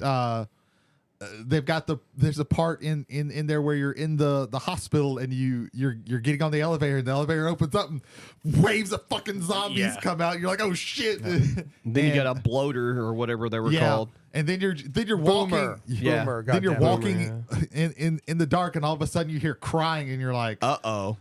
what the fuck is that? Yeah. I don't like that. No, I don't like that at all. And you go and you see this, like, it looks like a woman just sitting there crying, and then you notice, oh, she has claws. And you're like, oh, she's the first time you don't know anything. Right. You're like, oh, she's a zombie shooter, and whoever shoots her, you're probably pretty much dead. because she's gonna come to you and she's gonna knock you down in one fucking hit. Right. And it's the witch, and she is so fucking hard to deal with. Yeah, you hear that crying shit like, And then I'm from gonna walk then, over and then from here. then on, you are just, whenever you hear that crying, Yep. you are so on edge because run you're for like, the train. you're like, okay, well, what we would usually do is, okay, we have to figure out where she is, Right. and then we have to avoid her. Nobody touch her. Yeah, don't get anywhere Don't near get her. anywhere near her. Yeah. She's over here. Go the opposite direction. And then sometimes you get chased into a fucking witch, and you're like, oh shit. That's always a alternate bad time. plan. Give Jay the sniper rifle. Which problems have been solved? So I got very adept at. Okay, so after you hit her with the first shot, she like starks back up, and I had them move down, shoot, and then just immediately move your crosshair to where her head's gonna be. Pop, pop, pop, pop, pop, dead. nice. That got like you couldn't do that in buildings, Right. but if you had like a good long straightaway on that, yeah, Now the we could handle it. spiritual successor to Left 4 Dead. Well, it has 2. Yeah. So you have Evolve, which I would like Turtle Rock Studios to go back to making a game under Steam, because I think the Steam, when they get to when they design games, Right. I think the Steam design ethos is very solid. You want to make a competent game where your primary loops are fun. Right. The Evolve loop was designed to literally sell you DLC. Like there was a DLC monster out the first day, like day one. Right. If you want to play this type of monster or against this type of monster, you have to spend X amount of dollars. Yeah. I thought it was and I think I remember it being a ridiculous amount of money Right. on top of a $50-$60 game. Well, I think out the box you had like just 2 monsters. Just had and 2 that was it. monsters, and that was it. Like even with again, original Left 4 Dead, you had 4 scenarios, and they eventually built that up. You know, you had more where you had more. And there was scenarios. a lot to those scenarios. Yeah, I think that No Mercy you could play so much because it was a big scenario. Well, and it would adjust every time. Like, oh, you're doing really good with hordes. Okay, we're gonna like slow up on the hordes, and we're just gonna up the amount of it had special like zombies. procedurally a generate- director. And it had it called the director. Yeah, It would procedurally which generate those. We'll talk about Back for Blood here in a Yeah, second. yeah. But Evolve's main problem was the company that wanted to publish that wanted to make money. Yeah. Like nothing Yeah. but money. And so I think the design ethos got fucked on that one. Yeah. Then you have that team coming back together for Back for Blood, which, again, the pedigree of Left 4 Dead had me interested in that. Right. Mm-hmm. I think that had a lot of people interested. I was interested in it. Yeah. The initially. director for Back for Blood, not the human director. The Right. director to conduct was buggy as fuck. There's a lot of issues with that game, from what I understand. It doesn't hold up as a quote unquote Left 4 Dead 3. Right. You're not going to see a Left 4 Dead 3, in my opinion. Not because Steam can't count to 3, Right. but I think because that main team left. Yeah. Right. was always Gabe Newell, the owner of Valve, was always very good. Hey, you guys took like the Half-Life and did this mod called Team Fortress. That's cool. I want to hire all of you, and you're going to make Team Fortress 2. They did with that when Dota, like everybody thought Dota was going to be like coming, or the sequel to Dota would be coming out under the banner of Blizzard, and then Gabe Newell was like, I really like what your team is doing. Come over here and do that. And a lot of people will swear that Dota 2 is a better game than League of Legends. I've definitely seen people coming from Dota 2 have a much easier time with League of Legends and vice versa. Right. There's a design ethos in place at Valve when they are designing games that I think goes above and beyond the teams that are there. If they only designed games more. Yes. Gabe was like, "Oh, we're not doing Half-Life 3, but you did Half-Life VR though." Yeah, Alex. Gabe. Yeah. Well, even then, the bulk of Half-Life 3 was supposed to be Half-Life 2 episodes 1, 2, and 3. Right. And they got to episode 2. Yeah. And they stopped. Once again, Valve can't count to 3. Right. Yeah. Portal 2. Yep. No 3. Yeah. Yeah. Team Fortress 2. No Team Fortress 3. Right. Yeah. It's my son's a big fan of like a lot of Valve games, so he laments that all the time. Yeah. But I to go back to Left 4 Dead, that game is, like we say, The Godfather is a perfect movie. Left 4 Dead is almost a perfect video game. It's very good. In that, like, again, everything like I think 2 Taylor's probably improved upon it enough that it was 2. because there were issues with it, but like the gameplay loop of it was so that was perfect. I think it added melee weapon, like actual melee weapon, because originally all you had was a shove, right, and you had to keep shooting. Yeah. Right. You actually had like fire axes and crowbars and like well, not crowbars. Didn't that shit break too? Like the No, no. I was thinking. I'm thinking of another game. You could hold that to you could pick it up in the first scenario of your movie. Which that was also the framing It was of those things framed with the as a movie movie. posters. Yeah. I want the No Mercy movie poster. Right, right. If I could get that, like, and just hang it up everywhere, like, Right. Yeah, the gameplay loop I think was like ingenious, and the way that like it wasn't ever. You had some like scenarios like the final fight was going to be, you didn't know exactly what was coming, but it was just going to be waves and waves and waves of bullshit. Well, the New Orleans one where you got to fight across a fucking bridge. Oh yeah, that Jesus God, I could load that up right now and play it if I could. Yeah, usually with most of them, if I remember correctly, in the first one it was like you get to a spot and it's a last stand type thing. But yeah, I remember people talk. Again, I never played Left 4 Dead 2, but I remember people talking very highly about the very last scenario where you're fighting across the bridge, which sounds really really cool. Makes me want to buy a backwards compatible Xbox to.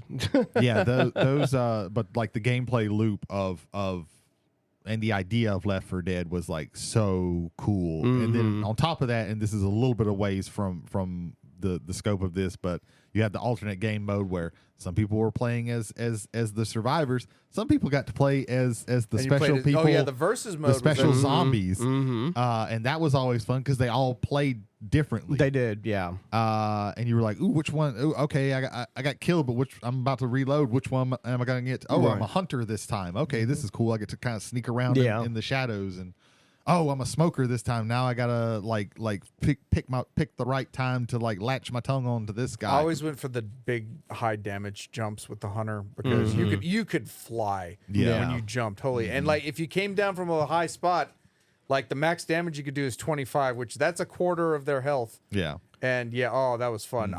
My favorite scenario in the versus mode, I know this is getting further afield to co-op, but really it's two teams of co-ops trying to, was the gas can run, Right. where you had to, like, so in Left 4 Dead 2, you had a gas can where there's gas cans all over the area and you have to go to the location and fill the thing that needed the gas up. And meanwhile, like the special zombies are all coming through and like the gas cans were pretty much immune to enemy stuff. But once you picked them up, they were no longer immune. So the spitter, which was a new zombie from Left 4 Dead 2, if there was some gas cans that just got dropped and you hit that spit on there, those things would like eventually catch on fire and blow up. And they'd have to repopulate, and that's more time that they've got to waste. Oh, I think maybe moving us away from this, another thing on my list is the series of Lego games. Those were very good. Yes. Well known Yes. for co-op. I only played the early Lego Star Wars ones. Mm-hmm. They started coming out so frequently that I was just like, I can't. They I can't spammed them keep up. for sure. But if there's but the good thing about them was if there was a property that you liked, it probably has probably has Legos. a Lego game, and the fun of that was just kind of just going around just blowing shit up and finding little secrets and things like that. And, Well, that and what I love about that is that was family co-op. Yeah. Because you could have like the mom and the dad playing with the kids, Yeah. and you have genuinely like good gameplay yeah, to keep the older crowd interested in it, and then the younger kids get to play with Legos and their favorite heroes. And for and the their most favorite part, things. depending the earlier games, you were on the same screen. It wasn't even split screen. Yeah. Yeah. You'd be sharing the screen because you had to see the whole screen Yeah. to do puzzles and things like that. Lego Yeah. Indiana Jones. and whenever you would get bored, playing whatever character, okay, let me unlock another character, and they have a different ability, Right. or a different set of abilities, depending on what game you're playing. So they play a little bit differently, not wildly, but I think that did a very good job with the Gabe Newell make Lego Left 4 Dead. there was the It doesn't have to be a 3, so it doesn't break the rules. And there's also the newer, like I say newer, but like over the course probably like the past like not this current console generation, but the one before it, PS4 and Xbox One, you had digital games that were like retro games such as like Broforce. I don't know Now if you're that play- is definitely a Devolver Digital title. That's a awesome Devolver game where you get to play so many different action heroes like Brobo Cop and Rambro. Yeah. And I can't remember Sigourney Weaver's character, but yeah, it's super fun stuff. I think it was literally Bro Ripley. I think it was Bro Ripley. Yeah. And Amara Bro or something like I that. would like when you would lose a round, it would sometimes go, rest in peace, bro. I never actually played that one, but I've watched Jay play it. Yeah. Broforce is fun. It's Broforce, it's a it fun. does look fun. Yeah. Super fun. Yeah. Is there any retro digital only games that you guys played in recent years? That Nothing off the top of my head. I don't play too much multiplayer games anymore. I can't think of like any digital retro co-op, but there is a category I do want to like touch on. Sure. After this. Okay. Sure. Oh, Go okay, ahead. Go ahead. So there seems to have been like an upspike in like horror co-op. And specifically in like Dead by Daylight, the Friday the 13th Survivor video games. Basically one versus all. Yeah, one versus all. Co-op. That's what Evolve was too. Yeah. Right? And then, Well, Evolve, for me, to me, Evolve is like Left 4 Dead, except instead of the zombie hordes, it's one thing, Yeah. and it's played by a person. I think there were some modes they eventually got into where you could have it be the computer. The few times that I got to play it, it wasn't even that. There's this eventual curve that you get over. If they catch you at any point before you've gotten into like you're really good where you can attack and be doing stuff like that, they catch you before that, it's done. Right. If you go over that hump and then have crossed that, and there's no way you're losing. It was very rubber bandy. Like I never felt in that game like it came down to like, if you had a really good crew, you would win against the monster, or if the monster knew exactly what they were doing, that monster would win almost every time. It never felt like there was a balance to Right. So the one for all games that Ethan mentioned, like I played both of those games. I played Friday the 13th and Dead by Daylight. And Dead by Daylight, Dead by Daylight is really and fun. it's miles above Friday the 13th. That game suffers from every problem That game was a disappointment. Yeah, Yeah. 100%. I think it got better as it got later because I do listen to a podcast where they got really where they're really into that particular game. I just never played it because it's not just like I said. I don't play multiplayer games too much anymore. The problem with Friday the 13th is that just like just like Dead by Daylight and the other One for All games, like it's randomly chosen who's going to be Jason or whatever. Who's gonna be the adversary? And who's going to be the adversary? And you're going to play the survivors. some of the protagonists / survivors. And the problem with the game is that it was like touted as being 4 different maps, but it's all Crystal Lake, and it almost all looks exactly the same. And you only have this is early on, so I don't know what they fix later, but you have a handful of scenarios where it's just like, okay, do you try and get together and try and fix the phone line to call the cops or get some help that way, or do you fix the boat? Do you fix the boat and get the battery for the drive off, get the battery for the car? And at any point, the coolest part in that game is at any point when you're like trying to fix the problem, or even when you're about to leave, Jason could just show up. And the Jason effects were like probably like the coolest thing in the game, because either playing as Jason or being near Jason when he shows up, is Jason could teleport. Yeah. Because he has to. Yeah. Or Right. else that game gets real tedious. Yeah. Well, I think it also If you're Jason. they kind of like set it up to where it was kind of like simulating like how the movies would be, because he just pops up. Yeah. But and like the entire screen would like glitch a little bit, and then like in the forest, there's nothing. The screen glitches, and bam, Jason. Yeah. I played the really terrible Evil Dead One for All game, One Against All game, and Which is not to be confused when they brought Evil Dead to Dead by Daylight. right, Yeah. right, that's completely different. Or the series of trying to remake the same Evil Dead game throughout 14 different console generations, which is the only good one is Evil Dead Regeneration. I'll die on that hill, and it's on the original Xbox. I know recently they came out with a Texas Chainsaw Massacre version of that. There is. I've heard mixed things about that. I haven't played that one yet. And I know they're supposed to be making a Killer Clowns from Outer Space version of it. I would be 100% down for that. I don't think that one's come out. I could be wrong, but I had heard that they were making that. But besides like the one versus all, they did also come out with like true like co-op horror survivor like Phasmophobia, Demonology. Oh yeah, and then they also had Lethal Company come out recently. Yeah, and so I've heard nothing but good things about Lethal Company. Phasmophobia, I'll still shit my pants if I play it. yeah. That's the one where you're like ghost hunters, Yeah, right? you're ghost You're trying to hunters. figure out like what type of ghost it is. You and get a everything. case of reported hauntings in either like a school, a church, a house, and then you have to go figure out what type of ghost it is.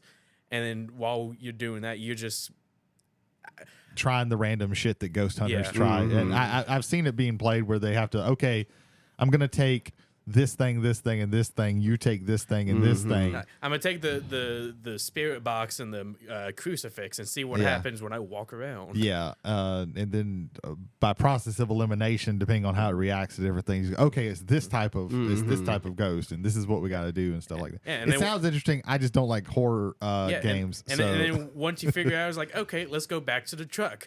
Wait, why is the door not opening? Yeah. Why is the music playing? Please open the door right now. Let me out. You should see what Fatal Frame games are available on the Nintendo Switch digitally. Ethan. Fatal Frame? Oh yeah, but I think we're getting close to being done. I got a few more things to talk about. Go ahead. So I also have one very very large game to talk Okay. about. So a genre that you don't often see when it comes to co-op is the role-playing game, especially Japanese role-playing games. Right. I know like Baldur's Gate 3 has a co-op Sure, component. There would probably be people who would get mad if we didn't at least mention that. I Yeah. haven't Baldur's played, Gate 3. Yeah, I haven't mentioned played it. I haven't played those games, so I Path can't to talk Exile. Sea about of them. Thieves, yeah. There is some of them do have some. A lot of the Tales series has where you can play multiplayer when it comes to like the battles, because they play out in real time. Right. I never really tried that, but there's a big one that I'm wanted to talk about, even though I can almost certainly bet that none of us have actually played it in a multiplayer, and that's Final Fantasy Crystal Chronicles.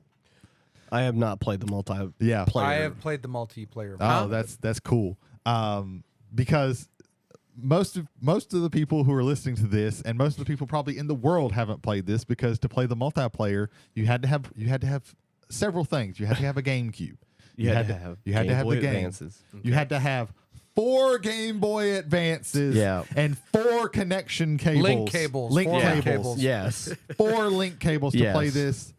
To play this game multiplayer. I only got to play it single player, but I wanted to mention it because it is. I think it was an interesting idea that was greedily executed. Right. And I would love for them to like remake the game and allow you to play like online or something like that. I would get that shit. Yeah. Because I remember it being a fun game. I loved playing it because you got a little Moogle carrying the little thing, because it's like there's a miasma and you have to keep in this area. And if you play it multiplayer, one person basically has to always carry the thing, and maybe you drop it and to start whacking away at stuff. But it was one of those that I had, and I always wanted to play multiplayer, but like the barrier of entry was so high that it was very hard to do that. You said that you have actually played it? I have played it. Okay. How was it? No.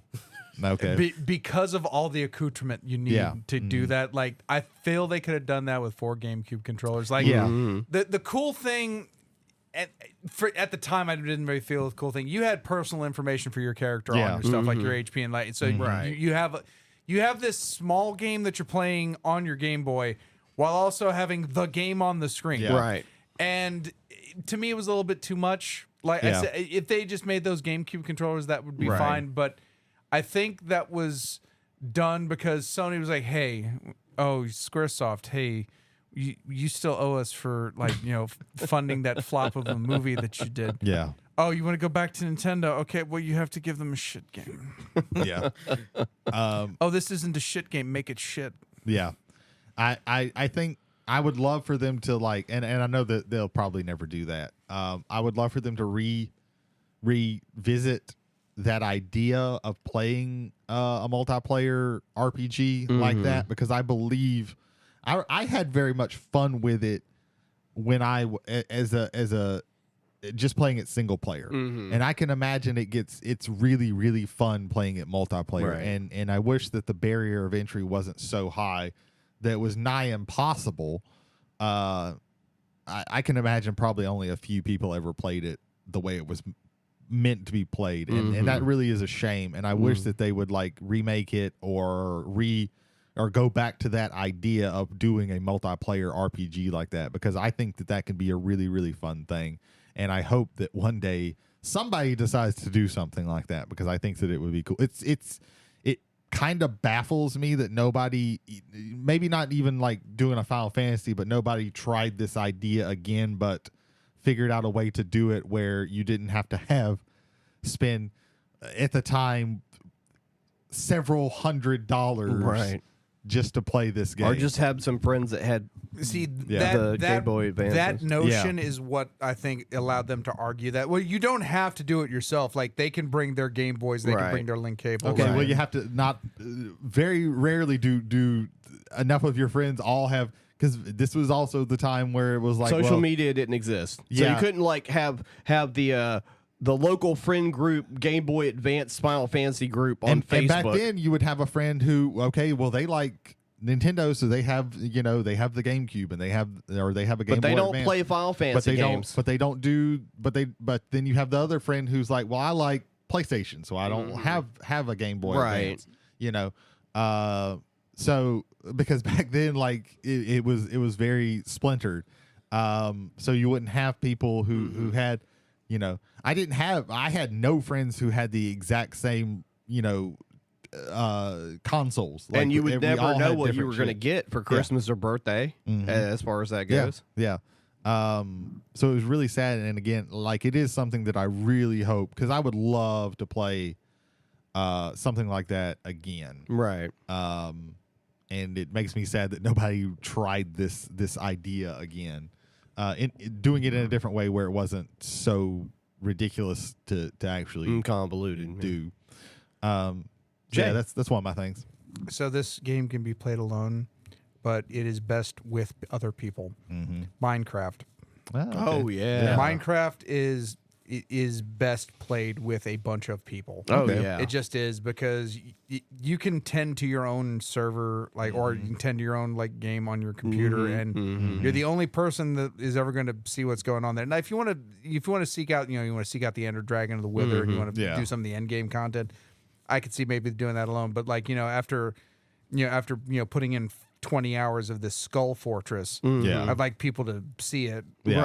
Right. It's like, and just like, no, I guess I'll just look at the Skull Fort. Like, it'll be like a little curio in a file on a computer somewhere. It's like, no, like it's best played with other people. It's best played with other people working together.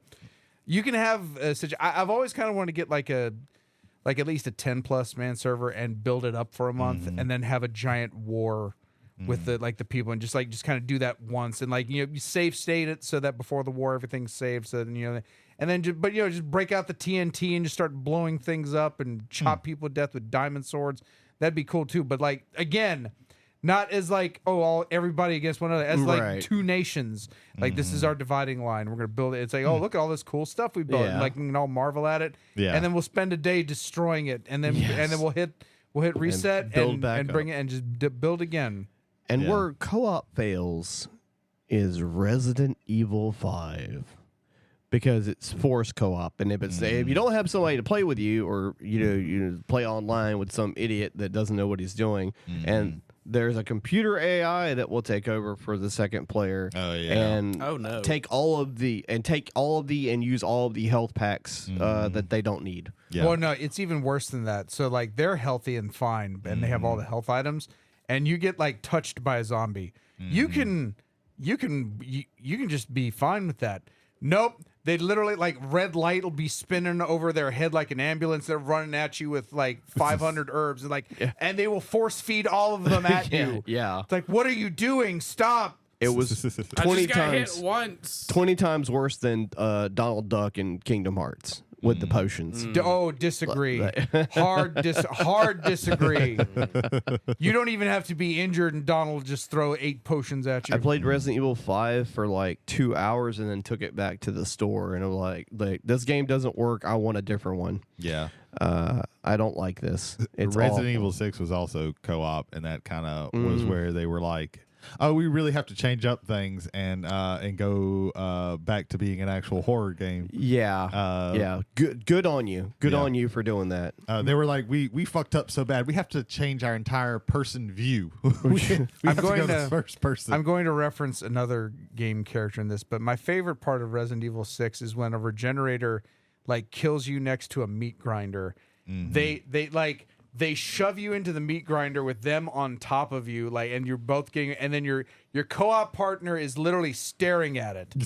And then as the game over then flashes on the screen, they'll go, Lucretia! Like, I know that's from Final Fantasy VII, but I couldn't remember what the female who worked with Leon was in that one. The last series of games I wanted to talk about were some different types of games.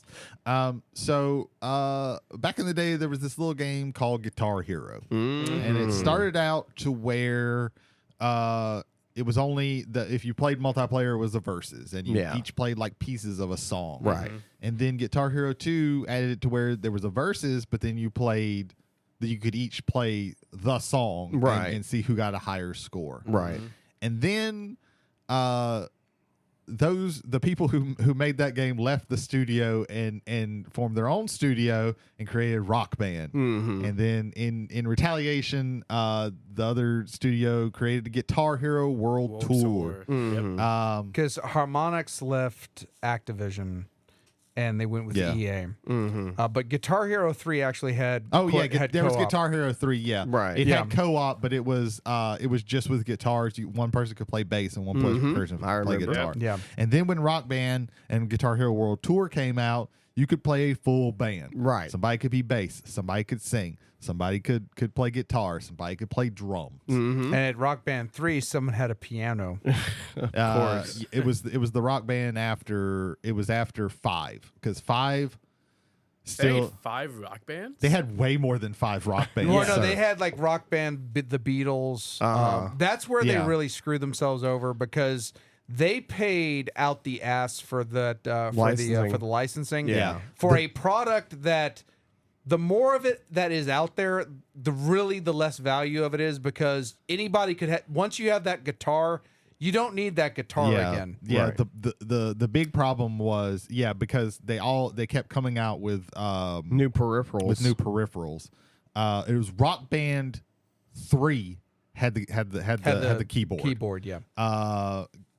Guitar Hero 5 was the one that my friends I got Guitar Hero 5 and then I got World Tour to get all the band pieces so that we had 2 guitars and everything. Nobody wanted to sing, so we just played 2 guitars, a bass.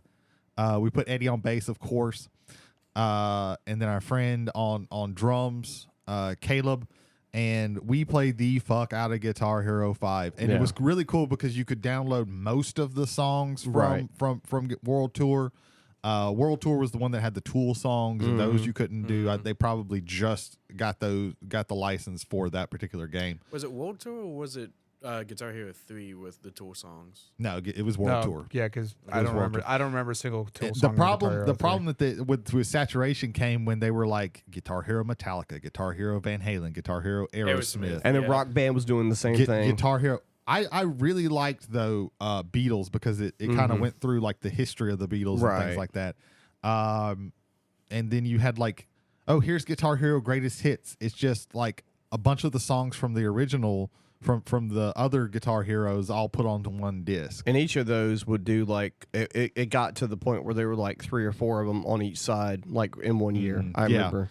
They released so much in like that year that Guitar Hero 5 came out. There was so fucking much that came out, but again, like there is something so great about getting 3-4 friends together, Right. and everybody's just trying their hardest to get this fucking song finished.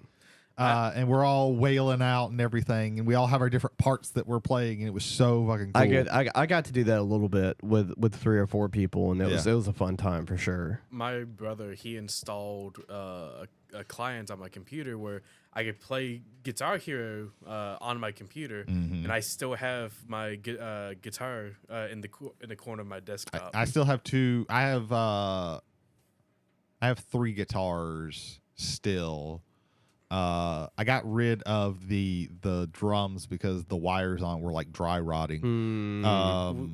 But I still have all my guitar, and every once in a while I'll pick it up and play the game because I still have fun with it.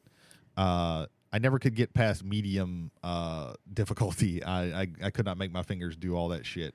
But like that is a really cool experience when you've got all your friends together and you're jamming out to Feel Good Inc. by Gorillaz. Hell yeah. Everybody's doing their own part. We never had a second guitar, and so it was always my brother, because he complained so much that, hey, I want to play the guitar on Guitar Hero. I'm like, okay, cool. He plays the guitar, and I'm stuck with the PS3 controller. Oh, Jesus. Yeah, buddy. Oh, God. Yeah. Yeah, I played- had. You could play That's them how on a you get controller. arthritis. Yeah. I played could Through play the them Fire on and the controller. Flames on the PS3. That's controller. impressive. Okay, so James McCarthy, professional grievancer. So my buddy Newman and I, you could play it on the Wii online. Yeah. And Yeah. but you had to be on the cell phone to talk to your friend because there was you couldn't talk. So so it's like, hey, he was like, hey man, let's play Through the Fire and Flames on Expert. What? What? And it's like, no, it'll be great. We'll both play. Okay, I got lead. He got bass. Wow. Okay. Lead starts up, and it's just a sea of light, Yeah, and yeah. I can't keep up with this. Yeah. He only had to play 3 notes before the song failed on my side, the fuck? and I got blamed. Yeah. God damn it. Yeah. Why that's- couldn't you go? So, Yeah, why can't so when- why can't you hammer on and pull off at the same time? Because it's not possible. When Guitar Hero 3 came out, I worked at Walmart and we had a display, and You some told of me the, that, yeah, some I of know, the no. fucking kids that could come up and play this game made me so mad. Yeah. There was one time this kid was like maybe 8 or 10 at the most, and he came up and he fucking put on Through the Fire and Flames on expert. And this motherfucker, the only things that he missed was because his hand was physically too small to make those jumps. Like, that's the only thing that he missed, and I wanted to strangle this child. One of my friends could play that song on the guitar and couldn't go Whatever. So what? No, I'm sorry. and couldn't play the video game version of it Yeah, past medium yeah, because of how ridiculous. yeah. the All only those reason- games That is. get ridiculous. That On the guitar, the South Park episode where they talk about Rock Band, Yeah. Yeah. and Guitar Hero, Yeah. and Randy comes in with his actual like guitar, and he's like, "Once I rose above the noise," it's like, "Dad, what are you doing? Fucking idiot!" It's like, God damn it. But Heroin Hero is my favorite joke from that episode. Oh yeah. It's like, The dragon's like, catch me. You know, you gotta catch me. there you go. It's just great. I had to sneak another one of those in there, sir. This is what it was. I've never been able to get above Oh, medium. I thought you said you were never able to catch the dragon. Yeah, I It's can't- like, holy shit. I could never Stop play. chasing the I could dragon. never play Jody, above. break out the Narcan. I could never play above medium in the game. Same. I got really good. There was a point in time where I was playing, like when 2 came out on the 360, I was playing it so much. Like I would just play songs over and over and over and over again.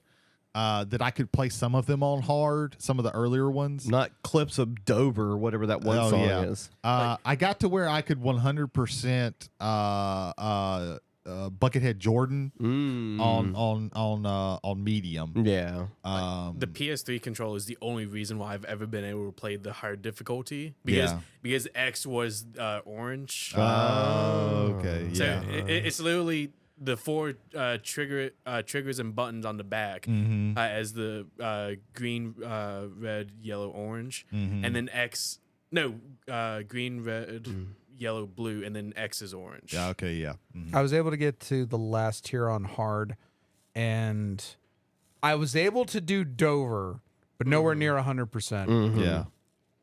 I think it was I could never get to the final kill the devil with the hard version on but I could because I would get like swamped halfway through. What scared me was I got to Cult of Personality. I 100%ed it the first time I played it on hard. Yeah. Nice. Huh. I was never able to pass it again. I couldn't get through it. I'm like, where the fuck did that go? You were in the zone, bro. That one was interesting because they lost the master for by the time that they had gotten that, because before in like Guitar Hero 1 and 2 it was all covers, like it was no, like they didn't have the masters, Right. except for a few of the extra, like some of the extra songs, but then starting with 3, some of them were masters and some of them weren't, and then from like World Tour on it was all masters. Right. With Cult of Personality, the master of that one was lost, so they had to. So what Living Color did was they came in and they did a new version of it. So if you play that version on Guitar Hero, it is a brand new master version of Cult of Personality. So for some reason, and I still don't know why this is, the Talk Dirty to Me version on the Wii was a cover, but on the PlayStation and the Xbox versions, it was the actual song, because Bret Michaels is a playable character in Guitar Hero 3, yeah, but you can't play him in, or rather, you can't play his version of the song. You're playing a cover if you're playing on the Wii. yeah. Wild stuff. I don't get it, because it's not like they kids bopped the version either. Yeah, they always did like a pretty close version. Except on a song like Killing in the Name, where they had to like completely change the last part of Well, it. you know. Because it's just Zach De La Roca saying "fuck you, you can't do what you I won't do what you tell me." Yeah. Like Fuck 50, you, I won't do what you tell me. 100 times, and I was like, why did you choose this one? But Yeah, like Bulls on Parade is Bulls on Parade on Right. the Wii. But Yeah. like Tom Morello is a playable character. Right. Like Yeah. you can go into like the fuck. It's a Tom Morello. Oh, it's cool being part of Guitar Hero, and just like bring about this is great. Brett Michaels like, yeah, it's really cool. They get to play guitar, and then you don't play as him. yeah, It wasn't co-op, but Parappa the Rapper was the first rhythm game. All right, I think that's about all we're. we've covered most of our I think bases. we've covered I believe everything. so. yeah, I also have defeated Contra on 3 lives, Nice, awesome. and that's how I'm going to leave that one. we Oh, okay. all get golden stickers. sweet gold stickers. Not even stars. We get golden Yeah, stickers. Golden stickers. They're not even scratch and sniff. Nope. Mm-mm. We don't have Whiskey that in the and budget. wrestling. We spend it all on the cameo from hell. Whiskey and Wrestling is a podcast hosted by Michael Hill and Jason Holt. And it's a show about wrestling. Maybe I don't know how much longer that's going to happen. And They're whiskey, trying to figure something out. and It will be about wrestling until we can find something that we love other than wrestling. It Yes. sounds like the shit on Tony Khan show. That's what it is. there. Let's Well. just that guy. That, to be fair, that is the topic du jour for I'm wrestling sure. right now. Yeah, check them out on all the podcast channels. Whiskey and Wrestling. Ethan. Fearology is a podcast hosted by the one and only J.L. Kite. Jody right over here, he goes into a deep dive on horror, the horror franchise, horror movies, horror TV shows eventually, and also in the past. The horror franchise. Horror TV shows. The horror TV show. I mentioned Werewolf the TV series in my last episode. Yeah, and I but no, think. there's no I'm watching- the horror TV show. There's only one horror TV show. A YouTube channel is doing a day by day complete rundown of the first season of a Canadian TV show called something Forever Night or something like that. Forever Night. Where Yeah. the lead guy is like a 300-year-old vampire Who's also a who- doctor. No, I have he's like something- he's like a homicide. Oh, detective. that's right, that's right. He's on the night shift, Yeah. so it's just him that being was a van. CBS. That was a CBS After Dark. Yeah, Yeah. CBS After Dark. check out Fearology if you want Jody to do a review on. You literally just said the name and I already forgot it. I'm not watching Forever Night. I saw Forever that Night. when Check it was it. on He TV. is- It was It's terrible. fun to see them talking about it, but I don't want to watch it's the show. Terrible. It sounds like not good. Fearology, it is on Spotify. I need to get back Netflix so I can watch House of Usher. I've heard. Really I good still need to things watch about- I've that. heard really good things, and I love Michael Flanagan. Plug a show, Brady. Yeah. Hello, this is Henry Kissinger. Please listen to Silence Your Cell Phones, a podcast about movies that has definitely not Censored. Censored. Censored. Censored. Censored. Censored. There's no reason to cut that out. He did that shit. That is true. And what's he gonna do? Sue us? He's dead. He's rotting in the ground. I can send it back if you want. Please don't. I can do that. No. Why would you deprive yourself of all that fun of torturing that? Censored. Yeah, silence your cell phones. They talk about movies. It's our friends Jared Hubbard and Kevin Shelton. And yeah, if you want to hear their opinions on that, check them out wherever podcasts are planted. Do they plant podcasts? Sold? Is that what happened? Sold? Bartered. Bartered? Previewed? Previewed. What? Pick a word Borrowed. and that. And do That is what they and do. go to just Google silence your cell phones, and I'm certain that there's nothing else that will come up except them because they're the only thing that exists that uses the There's only two things that exist under the name Travelers on the Omnibus. And the other one is a legitimate omnibus. So we've got nothing to worry about. Okay, Thank God. hopefully. Jay. Bearded Drums, Stephen Nelson II and Jared Taylor.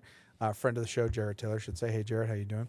You could have been part of the audience tonight, but instead you wanted to. He chose not to. He chose to stay out in the cold. Don't ask me why, but whatever. But no. Stephen, a drummer of 16 years, and Jared Taylor, a drummer in the Mississippi state marching band years ago. But talking about all things drums from gear to gigs, check them out on all major podcasting avenues. Ethan, plug another show. Plug another show. The Completed Podcast, a magic-oriented podcast hosted by Christopher Vega, Brandon Scott Tanner, and Brandon Smith. Deep dives into competitive magic sets, deep-thoughted interviews with professional Magic players. Brandon Scott Tanner is actually a pro player in the Magic Pro Tour. They have really deep discussions on strategies, deck techs, and everything. Outback Steakhouse. Outback Steakhouse, especially Louisiana Outback Steakhouses. Don't go there. Specifically. You would think like a Louisiana Outback Steakhouse would close. Like where was it again? The only thing that Like pops a, up like is, a New Orleans Outback Steakhouse, is probably the best Outback Steakhouse. yeah, but if I'm going to New Orleans, why would I go to an Outback? Censored. The I think the Completed statute Podcast. of limitations is Check them passed on out. that. We would like to thank McNarb Gaming for this lovely recording studio space. McNarb Gaming, where they have Universes Beyond and Dice. Bianca would like to thank McNarb Gaming for providing this space heater. The space heater, yes. Yep. Yeah. She's actually sleeping right now, but she's nodding. Yeah. Partially sleeping. She is In returned from. space. She's returned from the land of slumber to say thank you for heat. Yes. Well, I think that's it, gentlemen. I think Yeah. we're done for the evening. I've been Jody Rabbit. I've just been Ethan Skinner. Yeah. I'm a. Censored. That's definitely getting cut. I'm James McCarthy. I'm Saving Private Brady Davis. Good night, everybody. Good luck. Thanks for stopping by and enjoying the ride, guys. Oh.